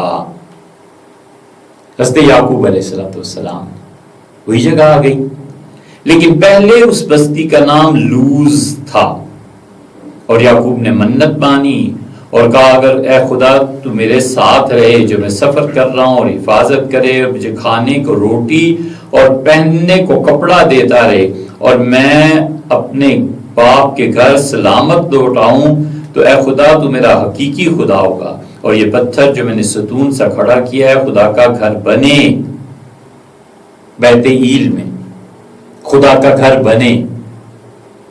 یہ وہی سلاٹر ہاؤس۔ اور ایک بات سمجھنے کی ہے کہ جہاں پہ یہ سلاٹر ہاؤس بناتے تھے، ابراہیم علیہ السلام نے مذبح بنایا تھا نا، گزر چکا تورات میں، ان کا پوتا یعقوب کہہ رہا ہے کہ یہاں پر خدا کی سجدہ گاہ اور عبادت گاہ بنے۔ اصل میں ان کے ہاں قربانیاں عبادت گاہ میں کی جاتی تھی، ابھی ذکر کرتے ہیں اس کا۔ اور جو کچھ تو مجھے دے اس کا 10واں حصہ ضرور ہی تجھے دیا کروں گا، 10% اللہ تیرے راستے میں خرچ کروں گا۔ تو بیت ایل کو عبادت کی جگہ، سجدے کی جگہ بنا دے، سجدہ عبادت کا ایک جز ہے۔ یہ حضرت یعقوب علیہ الصلوۃ والتسلیم کا واقعہ۔ اب آپ دیکھیے، مذبح، ذبح خانہ، سلاٹر ہاؤس، اللہ کے لیے جانوروں کو قربان کرنا، یہ حضرت ابراہیم علیہ السلام نے بنایا تھا۔ پھر ان کے پوتے حضرت یعقوب علیہ السلام یہاں پر تشریف لائے ہیں اور انہوں نے خواب دیکھا، اور اب یہاں پر مذبح جو ہے اس پر اطلاق کیا جا رہا ہے کہ یہاں پہ سجدہ گاہ بنے، عبادت گاہ بنے، اور مذبح سلاٹر ہاؤس جہاں پہ ذبح کیا جاتا ہے جانور، اس کو مسجد کہہ دینا، وہ دونوں ایک ہی چیز تھی۔ چنانچہ عمر بن ابی ربیعہ ہے، یہ عربوں کا شاعر ہے، قرآن کریم کو سمجھنے کے لیے یہ ضروری ہے کہ آدمی دیکھے اس ثقافت، تہذیب، ادب اور شاعری کو عربوں کی، کہ اس زمانے میں یہ الفاظ کس معانی میں استعمال ہوتے تھے۔ چنانچہ عمر بن ابی ربیعہ ہے، ان کی پیدائش ہوئی ہے سیدنا عمر رضی اللہ عنہ کی شہادت سے کچھ بعد یا کچھ پہلے، 23 ہجری میں، اور انتقال ہوا ہے 93 ہجری میں، 70 برس کی عمر انہوں نے پائی۔ ان کا شعر آپ دیکھیں، وہ اس مسجد ایلیا اور مذبح خانہ، ان الفاظ کو یکجا کرتے ہوئے کیا کہتے ہیں؟ کہتے ہیں کہ دمیت عند راہب قسیس، جو پادری دنیا کو چھوڑ کر بالکل اس سے الگ ہو گیا. بہت خوبصورت لڑکیوں گڑیوں کی تصاویر ہیں. صوروہا فی مذبح المحراب، محراب میں جہاں پر خدا کی عبادت کی جاتی ہے اس جگہ میں مذبح جو کہ جانوروں کے ذبح کرنے کی ہے وہ جگہ، اور اس جگہ پہ جو خدا کی عبادت کی جاتی ہے وہاں پر انہوں نے تصاویر کو منقش کیا ہے. ایسا راہب جو پادری بھی ہے اور اس کے ساتھ ساتھ خدا کا عبادت گزار یعنی راہب ہے، دنیا کو ترک کیے ہوئے ہے، اس نے خوبصورت خواتین کی تصاویر وہاں پر اس کے نقش و نگار بنائے اور دونوں لفظ استعمال کیے ہیں. مذبح بھی ہے، محراب بھی ہے، ذبح کیا جاتا ہے، وہاں پہ سجدہ کیا جاتا ہے. اس کا مطلب یہ ہے کہ ان لوگوں کے نزدیک مذبح مسجد ایک ہی معنی میں ہوتا تھا. ذبح بھی کرتے تھے اور اس کے ساتھ ساتھ وہاں پر نماز بھی پڑھتے تھے، عبادت بھی کرتے تھے. چنانچہ یہ جگہ جس کو کبھی تو مذبح کہا گیا جو ابراہیم علیہ السلام نے بنایا تھا، کبھی عبادت گاہ جس کی تمنا حضرت یعقوب علیہ السلام کر رہے ہیں، اور کبھی یہی مقام اور مرکز 9ویں صدی قبل مسیح میں حضرت ایلیا کا تھا اور یہی بیت المقدس کہلاتا ہے. یہ چاروں نام ایک ہی جگہ کے ہیں اور ایک کا اور اضافہ کر دیتے ہیں، اور وہ اضافہ بھی اس کتاب مقدس میں آیا ہے. اب آگے چل کر دور آ گیا اور دور آیا حضرت داؤد علیہ السلام کا. یہ خیال کیجئے گا کہ حضرت داؤد علیہ السلام نے یہاں مسجد بنانی چاہی تھی. یہ مسجد اقصی جو اب نظر آتی ہے، یہ کون کہتا ہے کہ 300 سال بعد بنی ہے؟ ارے یار یہ تو بہت قدیم، تاریخ کے منضبط ہونے کے زمانے سے بھی قدیم ہے. کون کہہ سکتا ہے کہ پہلی اینٹ فرشتہ نے رکھی تھی، حضرت آدم علیہ السلام نے رکھی تھی، حضرت شیس علیہ السلام نے رکھی تھی، یا حضرت ابراہیم علیہ السلام نے رکھی تھی؟ اب دیکھیے ذکر آتا ہے حضرت سلیمان علیہ السلام کا، اور اس سے پہلے حضرت داؤد علیہ السلام کا ذکر آتا ہے کہ داؤد علیہ السلام یہ چاہتے تھے. اس عبارت کو مختصر کر کے آگے چلتے ہیں، اور یہاں پر 5واں عنوان جو قائم کیا ہے کہ سلیمان ہیکل بنانے کی تیاری کرتا ہے. اور سور کے بادشاہ حرام نے اپنے خادموں کو سلیمان کے پاس بھیجا کیونکہ اس نے سنا تھا کہ انہوں نے اسے اس کے باپ کی جگہ مسح کر کے بادشاہ بنایا ہے، اس لیے کہ حرام ہمیشہ داؤد کا دوست رہا. حرام ایک فرد ہے، حضرت داؤد علیہ السلام کا دوست ہے،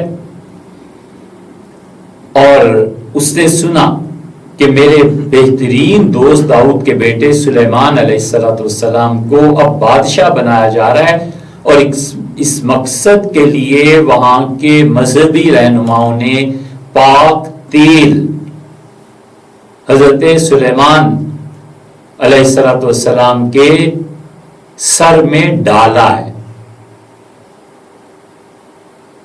یہ اب سر آ گیا نا، اس کے لیے ڈالنے کا لفظ استعمال ہوگا.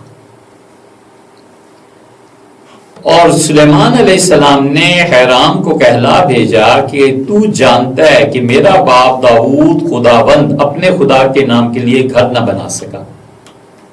ہمارے یہاں عبرانی میں روایت یہ آئی ہے کہ حضرت داؤد علیہ السلام نے اللہ تعالیٰ سے مسجد بنانے کی اجازت چاہا کہ مسجد بنائے، اور اللہ تعالیٰ نے اجازت نہیں دی. وہ طویل قصہ ہے، اور اسی کو شیخ اکبر محی الدین ابن عربی رحمۃ اللہ علیہ فتوحات مکیہ میں بھی ذکر کیا ہے. موقع نہیں ہے، بہت طویل ہو جائے گی بیان میں یہ بات. بہرحال اسے ہم نے ریکارڈ کروا دیا. حضرت سلیمان علیہ السلام نے کہا کہ میرا باپ داؤد اللہ تعالیٰ کے لیے گھر نہ بنا سکا کیونکہ اس کے چوگرد ہر طرف لڑائیاں ہوتی رہی. جب تک کہ خداوند نے ان سب کو اس کے پاؤں کے تلووں کے نیچے نہ کر دیا۔ یہ سمجھنا چاہیے کہ حضرت داؤد علیہ السلام بنی اسرائیل میں پہلے آدمی تھے جن میں اللہ نے نبوت کو اور بادشاہ دونوں کو جمع کر دیا۔ ان سے پہلے انبیاء علیہ السلام الگ ہوتے تھے، بادشاہ الگ ہوتے تھے۔ اللہ نے یہاں پہنچ کے اپنے دونوں انعامات اپنے اس مقبول بندے پر جمع کر دی، بادشاہت بھی اور اس کے ساتھ ساتھ نبوت بھی۔ اور حضرت داؤد علیہ السلام نے بے پناہ یہودیوں کو سزائیں دے کے قتل کر کے اس سلطنت کو قائم کیا۔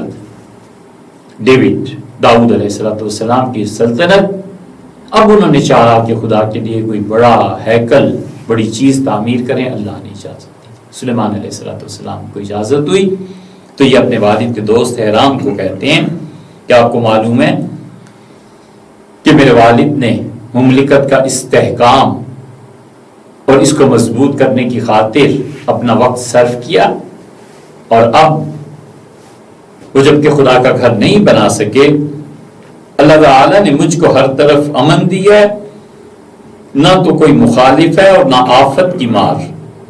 سو دیکھ، خداوند اپنے خدا کے نام کے لیے ایک گھر بنانے کا میرا ارادہ ہے، جیسے کہ خداوند نے میرے باپ داؤد سے کہا تھا کہ تیرا بیٹا جس کو میں تیری جگہ تیرے تخت پر بٹھاؤں گا میرے نام کے لیے گھر بنائے گا۔ اللہ تعالیٰ نے داؤد علیہ السلام سے کہا بقول اس کتاب کے کہ داؤد آپ نہیں بنا پائیں گے، آپ کے بیٹے کو ہم توفیق دیں گے۔ یہ طبرانی کی روایت میں ہمارے یہاں بھی آیا کہ رسول اللہ صلی اللہ علیہ وسلم نے بھی ایسی بات فرمائی کہ داؤد علیہ السلام نے پھر اپنے بیٹے کے لیے دعا مانگی تو آپ نے فرمایا کہ اللہ تعالیٰ نے ان کی اس دعا کو قبول کیا کہ اچھا سلیمان بنائیں گے۔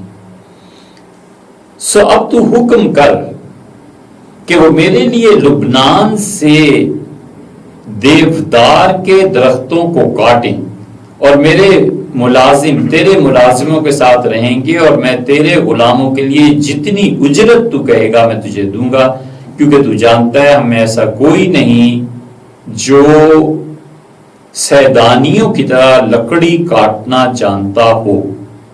یہ ریکویسٹ کی حضرت سلیمان علیہ السلام نے اپنے والد داؤد علیہ السلام کے دوست، انہوں نے حرام سے کہا کہ آپ کے یہاں جو یہودیوں کی ایک نسل ہے یہ جس اچھی طرح درخت کاٹ سکتے ہیں، ہمارے پاس ایسے افراد نہیں ہیں، میں اپنے غلاموں کو بھی بیچتا ہوں، آپ بھی انہیں لگا دیں، دونوں مل کے اس یہاں پر جو مسجد میں بنانا چاہ رہا ہوں، جو والد صاحب نہیں بنا پائے، انہیں اجازت نہیں دی گئی، یہ دونوں مل کے وہاں سے درختوں کو کاٹیں۔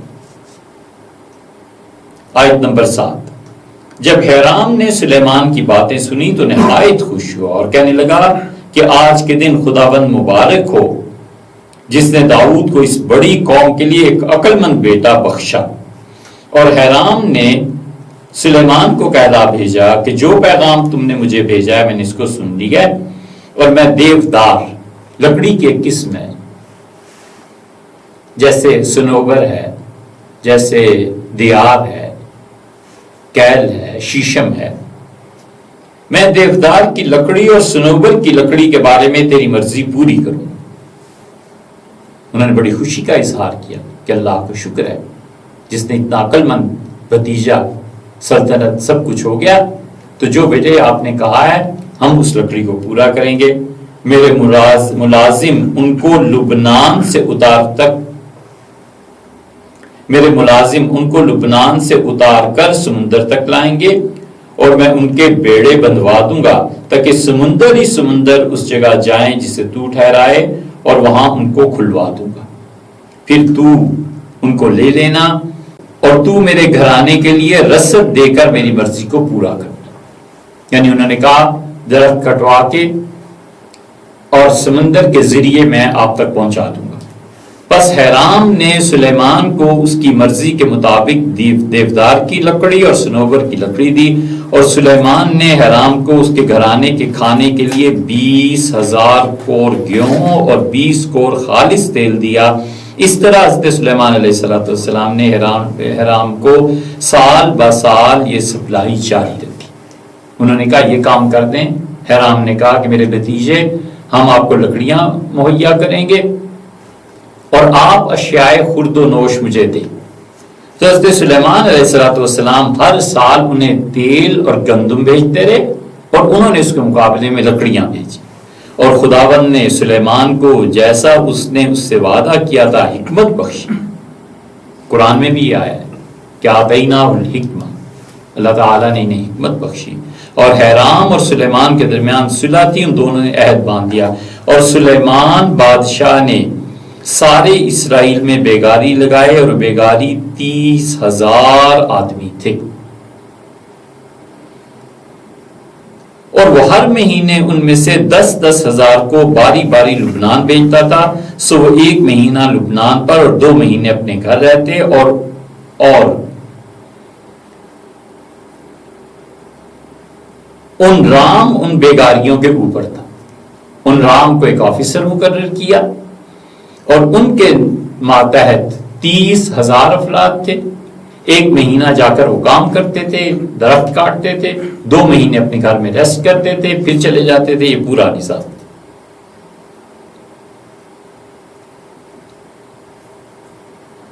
اور سلیمان کے 70,000 بوجھ اٹھانے والے اور 80,000 افراد درخت کاٹنے کے لیے پہاڑوں کے درمیان رہتے تھے. ان کے علاوہ سلیمان کے 3,300 خاص منصبدار تھے جو اس کام پر مختار تھے اور ان لوگوں پر جو کام کرتے تھے سردار تھے. 3,300 افراد کو ان 80,000 افراد اور 70,000 افراد کے اوپر مقرر کیا تاکہ کام چلتا رہے. اور بادشاہ کے حکم سے وہ بڑے بڑے بیش قیمت پتھر نکال کر لائے تاکہ گھر کی بنیاد گھڑے ہوئے پتھروں کی ڈالی جائے. اور سلیمان کے معماروں اور ہیرام کے معماروں اور جبلیوں نے ان کو تراشا اور گھر کی تعمیر کے لیے لکڑی اور پتھروں کو تیار کیا. اب یہ کون سی جگہ ہے؟ وہ جگہ ہے جہاں پہ حضرت داؤد علیہ السلام خدا کا گھر بنانا چاہتے تھے. اس موقع پہ 2 باتیں یاد رکھنے کے قابل ہیں. ایک تو یہ کہ حضرت سلیمان علیہ السلام نے یہ گھر تعمیر کیا.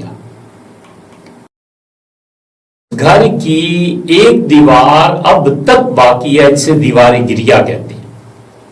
جیسے ہمارے یہاں ملتزم ہے، لوگ وہاں جا کر اللہ سے دعا مانگتے ہیں، وہاں پر یہ دیوار ابھی تک باقی ہے. ایک بات یہ خیال میں رکھنی چاہیے.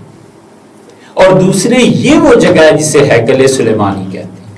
یہ یہودیوں کے ہاں جس کا نام ہیکل سلیمانی ہے، یہ ٹھیک وہ مقام ہے جو مسجد داؤد ہے. ہیکل سلیمانی ہے، مسجد داؤد ہے، بیت ایل ہے جہاں پہ حضرت یعقوب علیہ السلام نے سجدے کی بات کی. اور یہی وہ جگہ حضرت ابراہیم علیہ السلام کا مذبح ہے، سلاٹر ہاؤس ہے. اور یہی وہ مقام مسجد ایلیہ ہے اور یہی مسجد اقصی ہے اور یہی بیت المقدس ہے. 7 نام ہے ایک جگہ کے. اور اصل میں یہ مسجد ہے جیسے مسجد حرام. اور مسجد حرام پہ مشرکین کا قبضہ اور یہاں پہ خدا کے ان دشمنوں کا قبضہ جو اللہ کے دین سے ہٹے ہوئے تھے. اللہ نے من المسجد الحرامی الی المسجد الاقصی کہہ کے یہودیوں نے جس گھر کو خدا کی عبادت سے ہٹا دیا تھا، اصل حقیقت کی طرف اللہ نے اشارہ کر دیا کہ یہ مسجد حرام اور مسجد اقصی، یہ ایلیا کی مسجد، یہ مذبح خانہ، یہ سلاٹر ہاؤس، یہ ہیکل سلیمانی در حقیقت اللہ کو سجدہ کرنے کی جگہ. یہ ہے وہ مسجد اقصی اور مسجد ایلیا. اور اسی وجہ سے حضرت رسالت مآب صلی اللہ علیہ وسلم نے فرمایا کہ جب سلیمان علیہ السلام یہ ہیکل سلیمانی تعمیر کر رہے تھے تو انہوں نے اللہ سے 3 دعائیں مانگی. ایک دعا یہ مانگی کہ اللہ میرے فیصلوں کو اپنے فیصلوں کے مطابق فرما دے، یعنی مطلب یہ کہ میں بادشاہ ہوں، مجھ سے انصاف ہی انصاف ہو، کہیں ظلم ہو جائے. اور ایک دعا غالباً یہ تھی کہ اے پروردگار اس گھر کو اس جگہ کو قبول فرما، یا کچھ ایسی دعا تھی حدیث میں بہت جگہ. اور تیسری دعا جس کے متعلق رسول اللہ صلی اللہ علیہ وسلم مجھے امید ہے وہ قبول ہو گئی ہوگی، وہ یہ تھی کہ ان کا اے رب جو اس گھر کی زیارت کو آئے مسجد اقصیٰ کی، اسے ایسے ہی پاک کر دے جیسے وہ اپنی ولادت کے دن پاک تھی. آپ نے فرمایا مجھے اللہ سے امید ہے کہ ان کی یہ دعا قبول ہو گئی.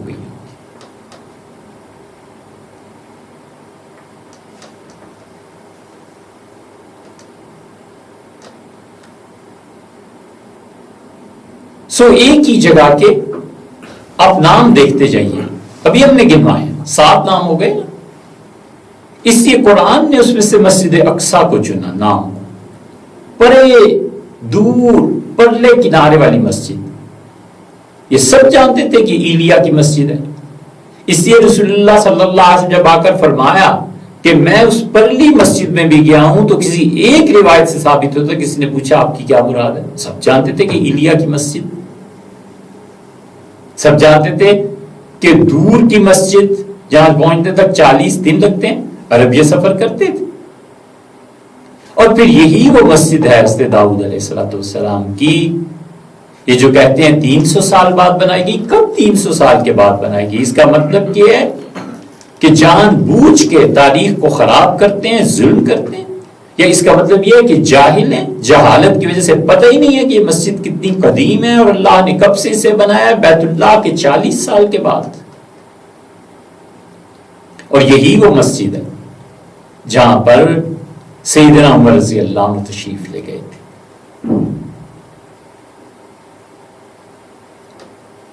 مسجد ایلیا، یہ مسجد ایلیا اتنی مشہور چیز تھی اس زمانے میں کہ جیسے کوئی کہہ دے کہ تاج محل. ہر آدمی جانتا ہے کہ تاج محل کا مطلب ہے آگرہ میں شاہ جہان بادشاہ نے جو بنایا. جیسے کوئی کہہ دے لاہور میں شاہی مسجد، سب جانتے ہیں، مزید تعارف کی ضرورت ہی نہیں، تعارف سے بے نیاز. بالکل اسی طرح ایلیا کی مسجد کا ہمارے یہاں آپ تذکرہ کر دیکھیں تو سیدنا عمر اور علی رضی اللہ عنہما دونوں نے فتویٰ دیا. ان کی یہ فتویٰ امام شافعی رحمۃ اللہ علیہ نقل کیا ہے کتاب الام میں. یہاں حج کا باب آتا ہے نا کہ وہاں سے آنے والے لوگ احرام کہاں سے باندھیں گے، تو عمر اور علی امیر المومنین رضی اللہ عنہ دونوں نے کہا کہ ایلیا کی مسجد. یہ لفظ استعمال فرمایا. اس کے شواہد پیش کریں کہ صحابہ کرام رضی اللہ عنہ، خود رسول اللہ صلی اللہ علیہ وسلم اور ان سے پہلے بھی لوگ سب جانتے تھے وہ مسجد کیا.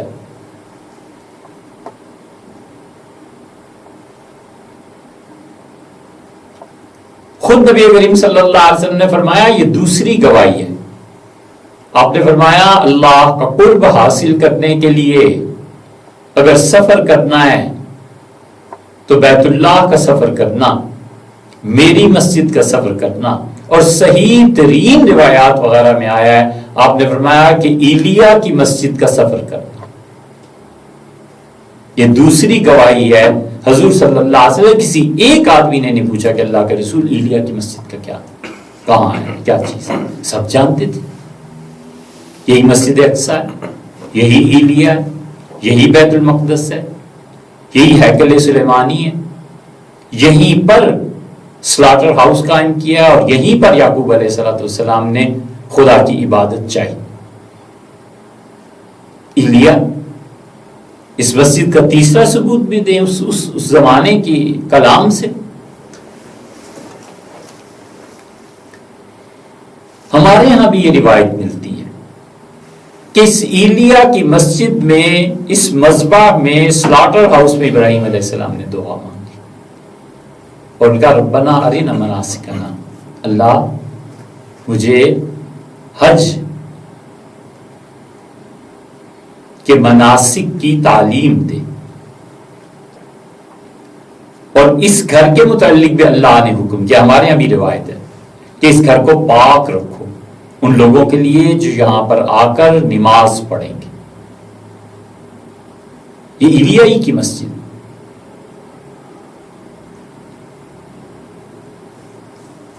چوتھی چیز، غزوہ تبوک میں عوف ابن مالک رضی اللہ عنہ کہتے ہیں، یہ چوتھی گواہی ہے کہ معروف جگہ تھی۔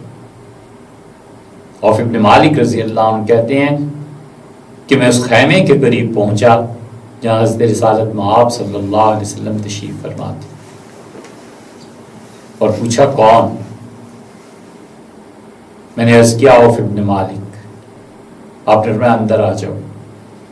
تو انہوں نے حضرت رسالت بنا صلی اللہ علیہ وسلم سے ذرا سا مزاح یا پھر حقیقت ہوگی چہرہ مبارک کو اندر کیا عوف ابن مالک نے، اور کہا اللہ کے رسول سارے کا سارا ہی آ جاؤں؟ تو حضور صلی اللہ علیہ وسلم سارے کے سارے ہی آ جاؤ، پورے آ جاؤ۔ اور پھر حضرت رسالت بنا صلی اللہ علیہ وسلم نہایت خوشگواری کے ساتھ ملے اور فرمایا عوف تمہیں بتائیں قیامت کی علامتیں؟ 6 چیزوں کو یاد رکھنا، اور پھر فرمایا سب سے پہلے تو میری موت ہے، دنیا جتنی مرادی تھی گزر چکی ہے، اب اس کے بعد جو دنیا باقی رہ گئی ہے تو اس زمانے میں اب قیامت آنی ہے نا، تو اس کی پہلی علامت تم دیکھو گے وہ میری وفات ہے۔ یہ ایک چیز بتائی تم دیکھو گے کا مطلب یہ ہے کہ پہلی علامت ہے۔ عوف ابن مالک رضی اللہ عنہ کہتے ہیں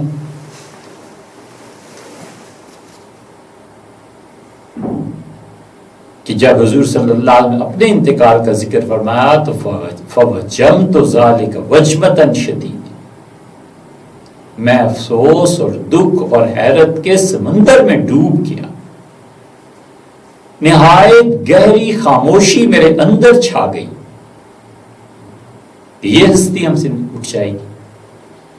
اور اس کے بعد رسول اللہ صلی اللہ علیہ وسلم نے فرمایا کہ تم ایلیا کی مسجد کو فتح کرو گے۔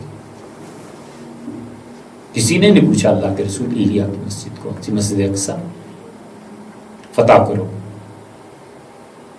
پھر آپ دیکھیں حضور صلی اللہ علیہ وسلم نے جب گرامی نامہ بھیجا ہے حضرت داحیہ کلبی رضی اللہ عنہ کے ہاتھ، اور ہرقل کو دعوت دی ہے کہ ہرقل اسلام قبول کر لے، تو وہ ایلیا پہنچا تھا اور یہاں پر وہ عبادت کر رہا تھا عیسائی پادریوں کے ساتھ۔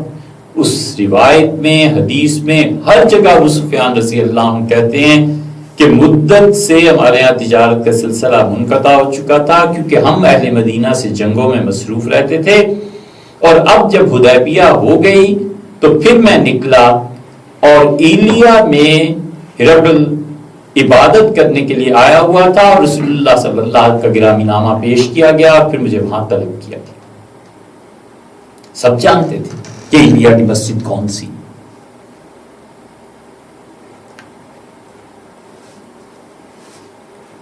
اور یہ وہ مقام تھا جسے حضور صلی اللہ علیہ وسلم نے ایک اور طریقے پہ بیان کیا۔ آپ نے فرمایا جب میں وہاں پہنچا بیت المقدس میں تو ایلیا کی اس مسجد میں اس ہیکل سلیمانی پہ 2 پیالے مجھے پیش کیے گئے، ایک میں شراب تھی اور ایک میں دودھ تھا، اور ایک روایت میں آیا کہ 3 پیالے، ایک میں شہد تھا۔ تو مجھ سے کہا گیا آپ چن لیں ایک۔ تو اس ایلیا کی مسجد میں نے دودھ کا پیالہ چن لیا۔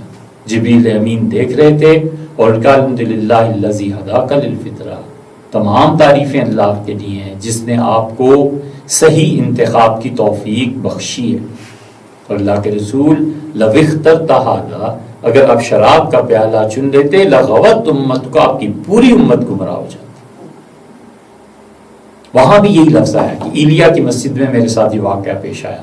روایت میں سے بعض آسمانوں کے قائل ہیں، بعض اس کے، لیکن بہرحال یہ روایت ہمارے یہاں موجود ہے۔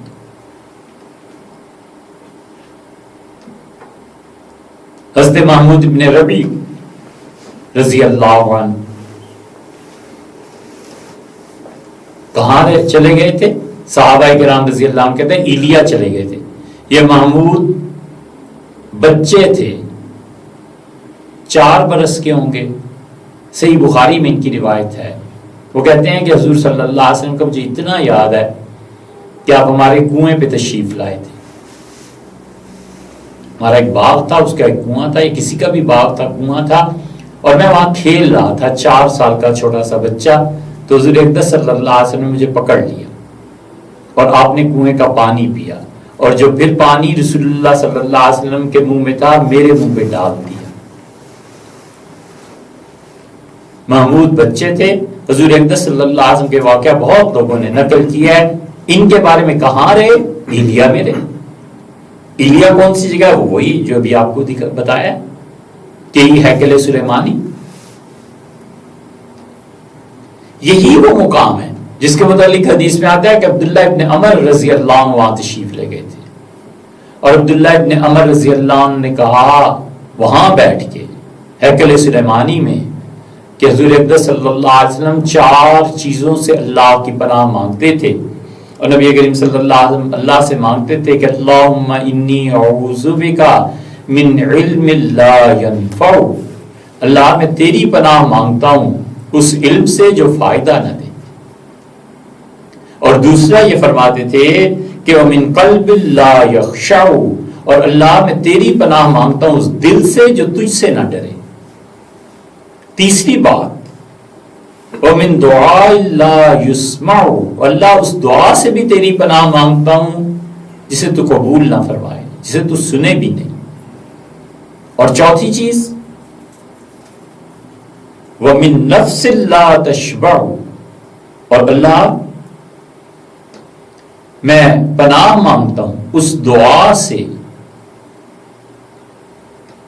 اور اللہ میں پناہ مانگتا ہوں اس نفس سے جس کی خواہشات جتنا بھی پورا کر دیجئے وہ بھرے ہی نہیں.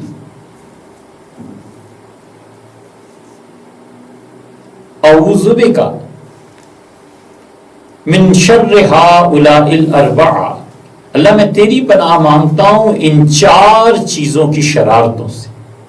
اللہم انی اعوذ بک من علم لا ینفع وقلب لا یخشع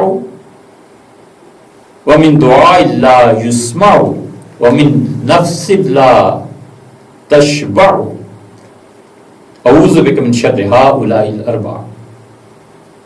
عبداللہ ابن عمر رضی اللہ عنہ نے وہاں بیٹھ کے کہا. حدیث کی کتابیں آپ دیکھ لیں، بلا تکلف وہ کہتے ہیں ایلیا میں تھے، مسجد ایلیا.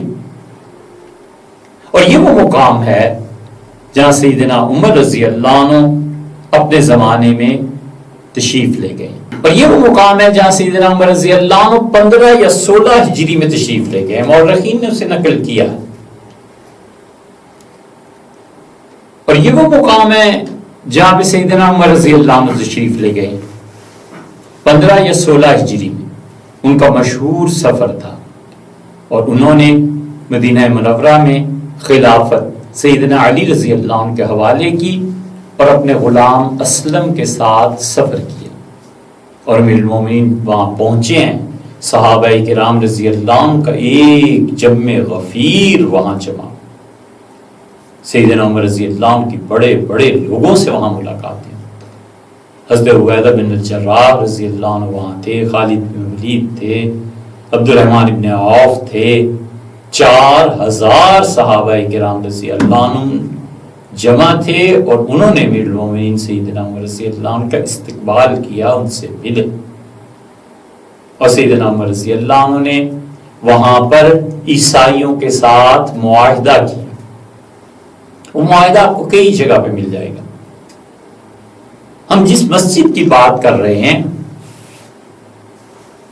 پھر دوہراتے ہیں کہ وہ مسجد جسے مسجد اقصیٰ کہتے ہیں، وہ مسجد جس سے حضرت ابراہیم علیہ السلام نے جہاں پر سلاٹر ہاؤس بنایا، وہ مسجد جو ایلیا کی مسجد کہلاتی ہے، جو ہیکل سلیمانی ہے، جہاں پہ حضرت داؤد علیہ السلام مسجد بنانا چاہتے تھے، اور ان کی مسجد داؤد وہ کہلائی بھی ہے. بیت المقدس، یہ سب ایک جگہ کے نام ہو گئے.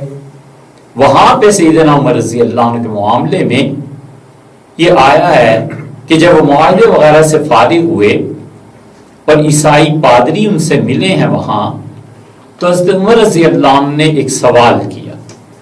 چنانچہ یہ کتاب ہے قدس اور اس کی تاریخ پہ. مجید الدین حنبلی جو 860 ہجری میں پیدا ہوئے، انہوں نے قدس شریف کی تاریخ لکھی، اور چنانچہ وہ سیدنا عمر رضی اللہ عنہ کے اس سفر کا ذکر کرتے ہیں، اور یہ جو کچھ انہوں نے تحریر فرمایا ہے پھر مختلف تاریخ کی کتابیں اس کی تائید کرتی۔ وہ کہتے ہیں کہ فلما فرغ عمر من کتاب الصلح، جب سیدنا عمر رضی اللہ عنہ فارغ ہوئے اور صلح کا معاہدہ ہو گیا بینہ و بین اہل القدس، اور قدس والوں سے اور سیدنا عمر رضی اللہ عنہ سے یہ معاہدہ دونوں کی شراکت سے طے پایا۔ قال لبطریقہا، سیدنا عمر رضی اللہ عنہ وہاں کے پادری سے فرمایا کہ دلنی علی مسجد داؤد، مجھے بتائیے داؤد علیہ السلام کی مسجد کہاں ہے؟ قال نعم، میں نے کہا ضرور۔ خرج عمر، سیدنا عمر رضی اللہ عنہ تشریف لے گئے، 4000 من الصحابہ، صحابہ کرام رضی اللہ عنہ میں سے 4000 صحابہ رضی اللہ عنہ کے ساتھ، اور وہ لوگ جن کے پاس اسلحہ نہیں تھا وہ تو اس کے علاوہ بھی ہزاروں کی تعداد میں تھے، یہاں تک کہ فَأَدْخَلَهُمْ الْكَنِيسَةَ الَّتِي يُقَالُ لَهَا قُمَامَةٌ، وہ پادری صاحب جو تھے انہوں نے سیدنا عمر رضی اللہ عنہ کو ایک گرجا دکھایا اور کہا یہ ہے داؤد علیہ السلام کی مسجد، اور اس گرجے کا نام قمامہ تھا۔ فنظر عمر وتأمل، سیدنا عمر رضی اللہ عنہ نے اس گرجے کو دیکھا، غور فرمایا اور خاموش ہو گئے، اور پھر تھوڑی دیر کے بعد کہنے لگے کہ کذبت، یہ جھوٹ ہے۔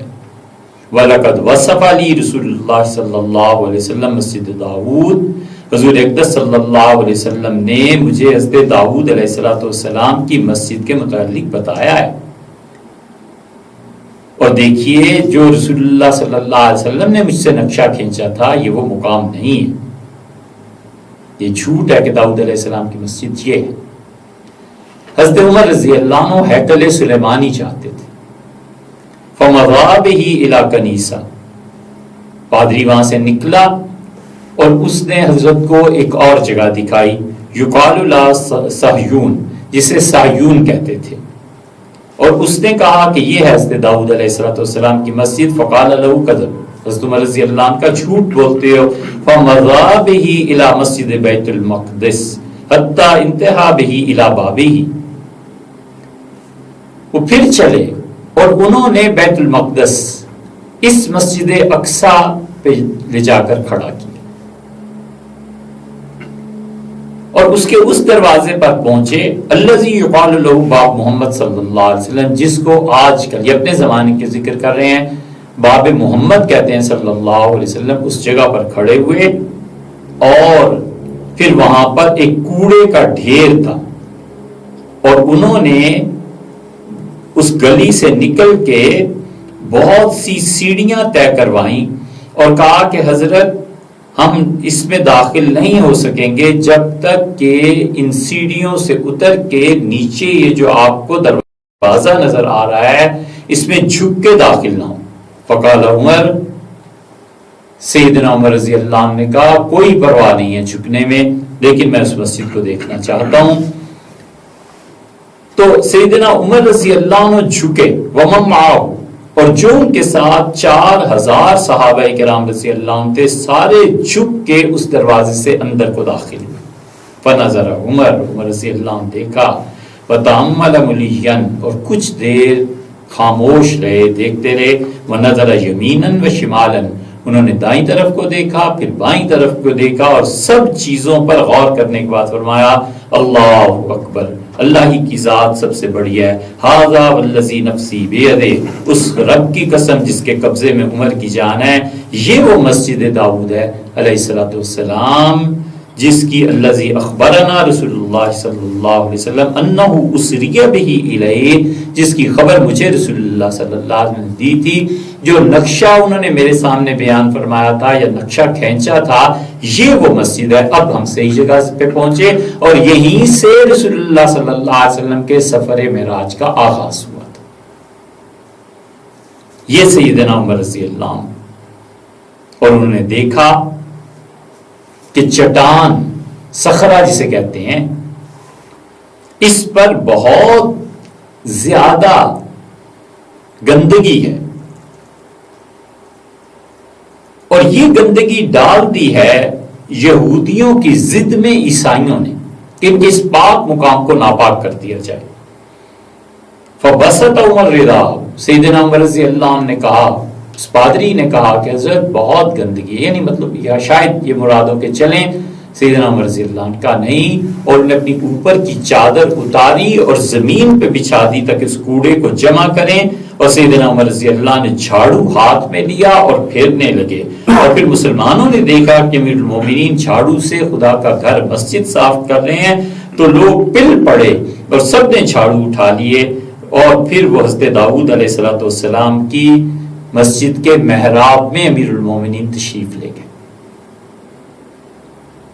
اور پھر سیدنا عمر رضی اللہ عنہ نے وہاں پر جا کر صلی فی، اس میں نماز پڑھی۔ سیدنا عمر رضی اللہ عنہ کی فراست، عقل، تعلق مع اللہ کا اندازہ لگائیے کہ انہوں نے اس نماز میں سورت کیا پڑھی۔ ثم قرأ سورۃ صاد وسجد، انہوں نے سورہ صاد کی تلاوت کی اور سجدہ کیا۔ سورہ صاد میں اللہ تعالیٰ نے حضرت داؤد علیہ السلام کا ذکر کیا ہے، پھر اللہ نے ان کے سجدے کا ذکر کیا ہے کہ اللہ نے اسے سجدے کو داؤد علیہ السلام کے قبول کر لیا۔ سیدنا عمر رضی اللہ عنہ نے بھی سورہ صاد پڑھی اور سجدے کے مقام پر داؤد علیہ السلام نے سجدہ کیا تھا، انہوں نے بھی سجدہ کیا تاکہ اللہ تعالیٰ ان کی بھی لغزشوں کو معاف فرما۔ کمال ہے امیر المومنین کا اللہ کے ساتھ تعلق اور اس کی معرفت کا کہ انہوں نے دیکھیے کس طرح اس صورت کا چناؤ اور انتخاب کیا۔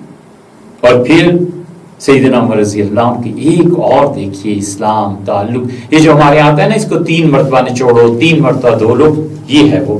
سیدنا عمر رضی اللہ عنہ نے محراب سے ہٹے اور پھر فرمایا کہ جہاں پر گندگی پڑی ہوئی تھی نا، لوگوں اس پہ نماز نہ پڑھنا جب تک کہ 3 مرتبہ اچھی کھلی بارش اسے دھو نہ دے، یعنی یہ جگہ پاک ہو جائے۔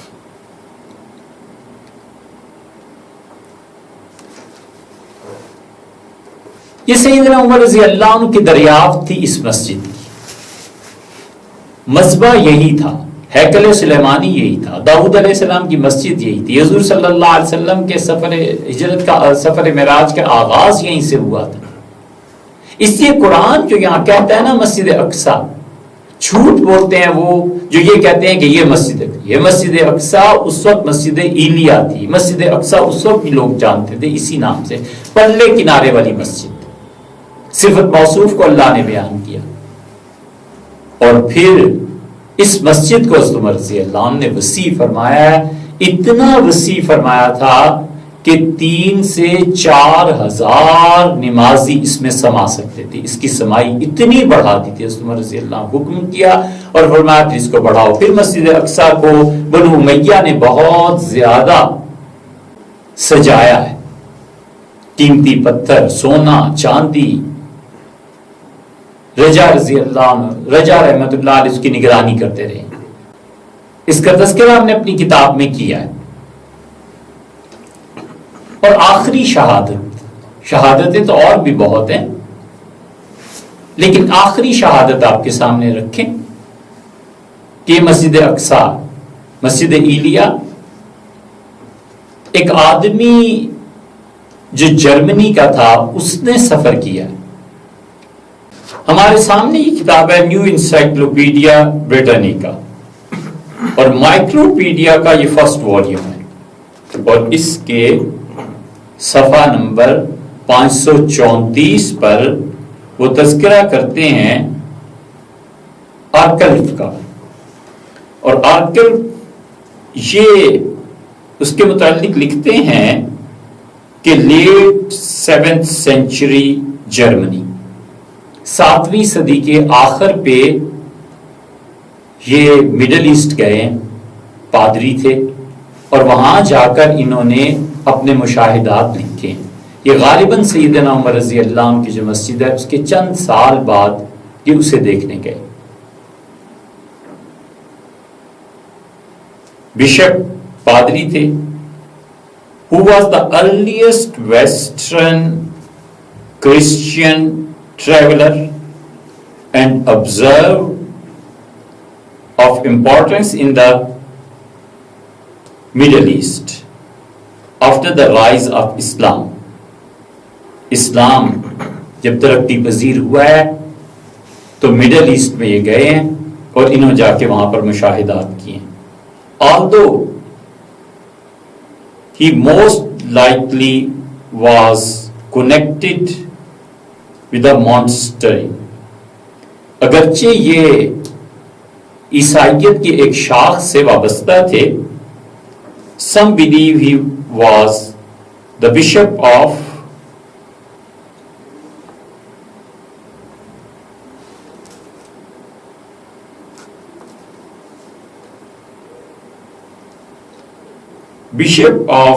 پیراگوئے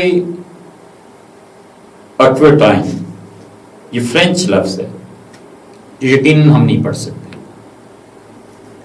دیکھنا چاہیے کہ یہ غالباً عیسائیوں کا ایک فرقہ ہے جس سے ان کی وابستگی ہے. یہاں پر ان کا تذکرہ آیا ہے. اب ان کا سفر نامہ پڑھیں. انہوں نے بھی اس مقام کا ذکر کیا کہ سیدنا عمر رضی اللہ عنہ نے اس مسجد کو کیسے بڑھایا تھا. اور یہ حوالہ اگر آپ کو اصل میں چاہیے ہو تو رسالۃ العلم ایک نہایت قدیم شمارہ ہے جو اردن سے شائع ہوا کرتا تھا.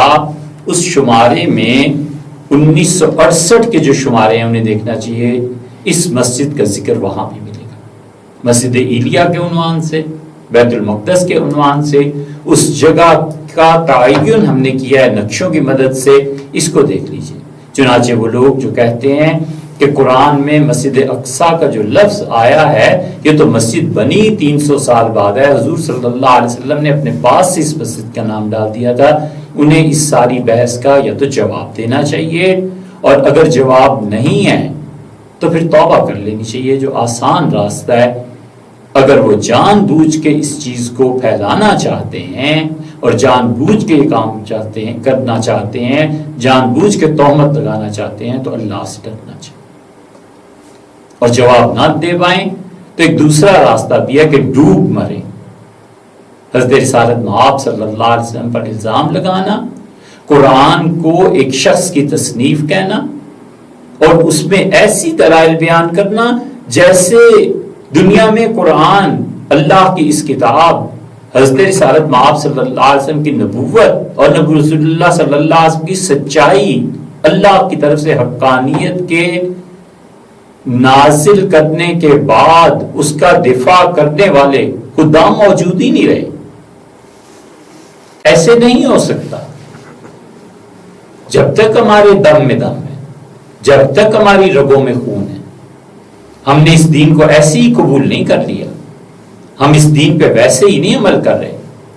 ہمیں پورا یقین ہے کہ حضرت رسالت مآب صلی اللہ علیہ وسلم جس دین کو اپنے بعد آنے والوں کے حوالے کر کے گئے ہیں، یہ دین قیامت تک چلنے کا. اگر اس میں کوئی جھول ہوتی، کوئی جھوٹ ہوتا تو ہمیں سچائی زیادہ عزیز ہے. اس لیے ان تمام لوگوں کو غور کرنا چاہیے جو مسجد اقصیٰ کے لفظ پہ اس آیت کریمہ میں اعتراض کرتے ہیں. امید ہے کہ اس بحث کے سننے کے بعد ان کے اشکالات دور ہو جائیں.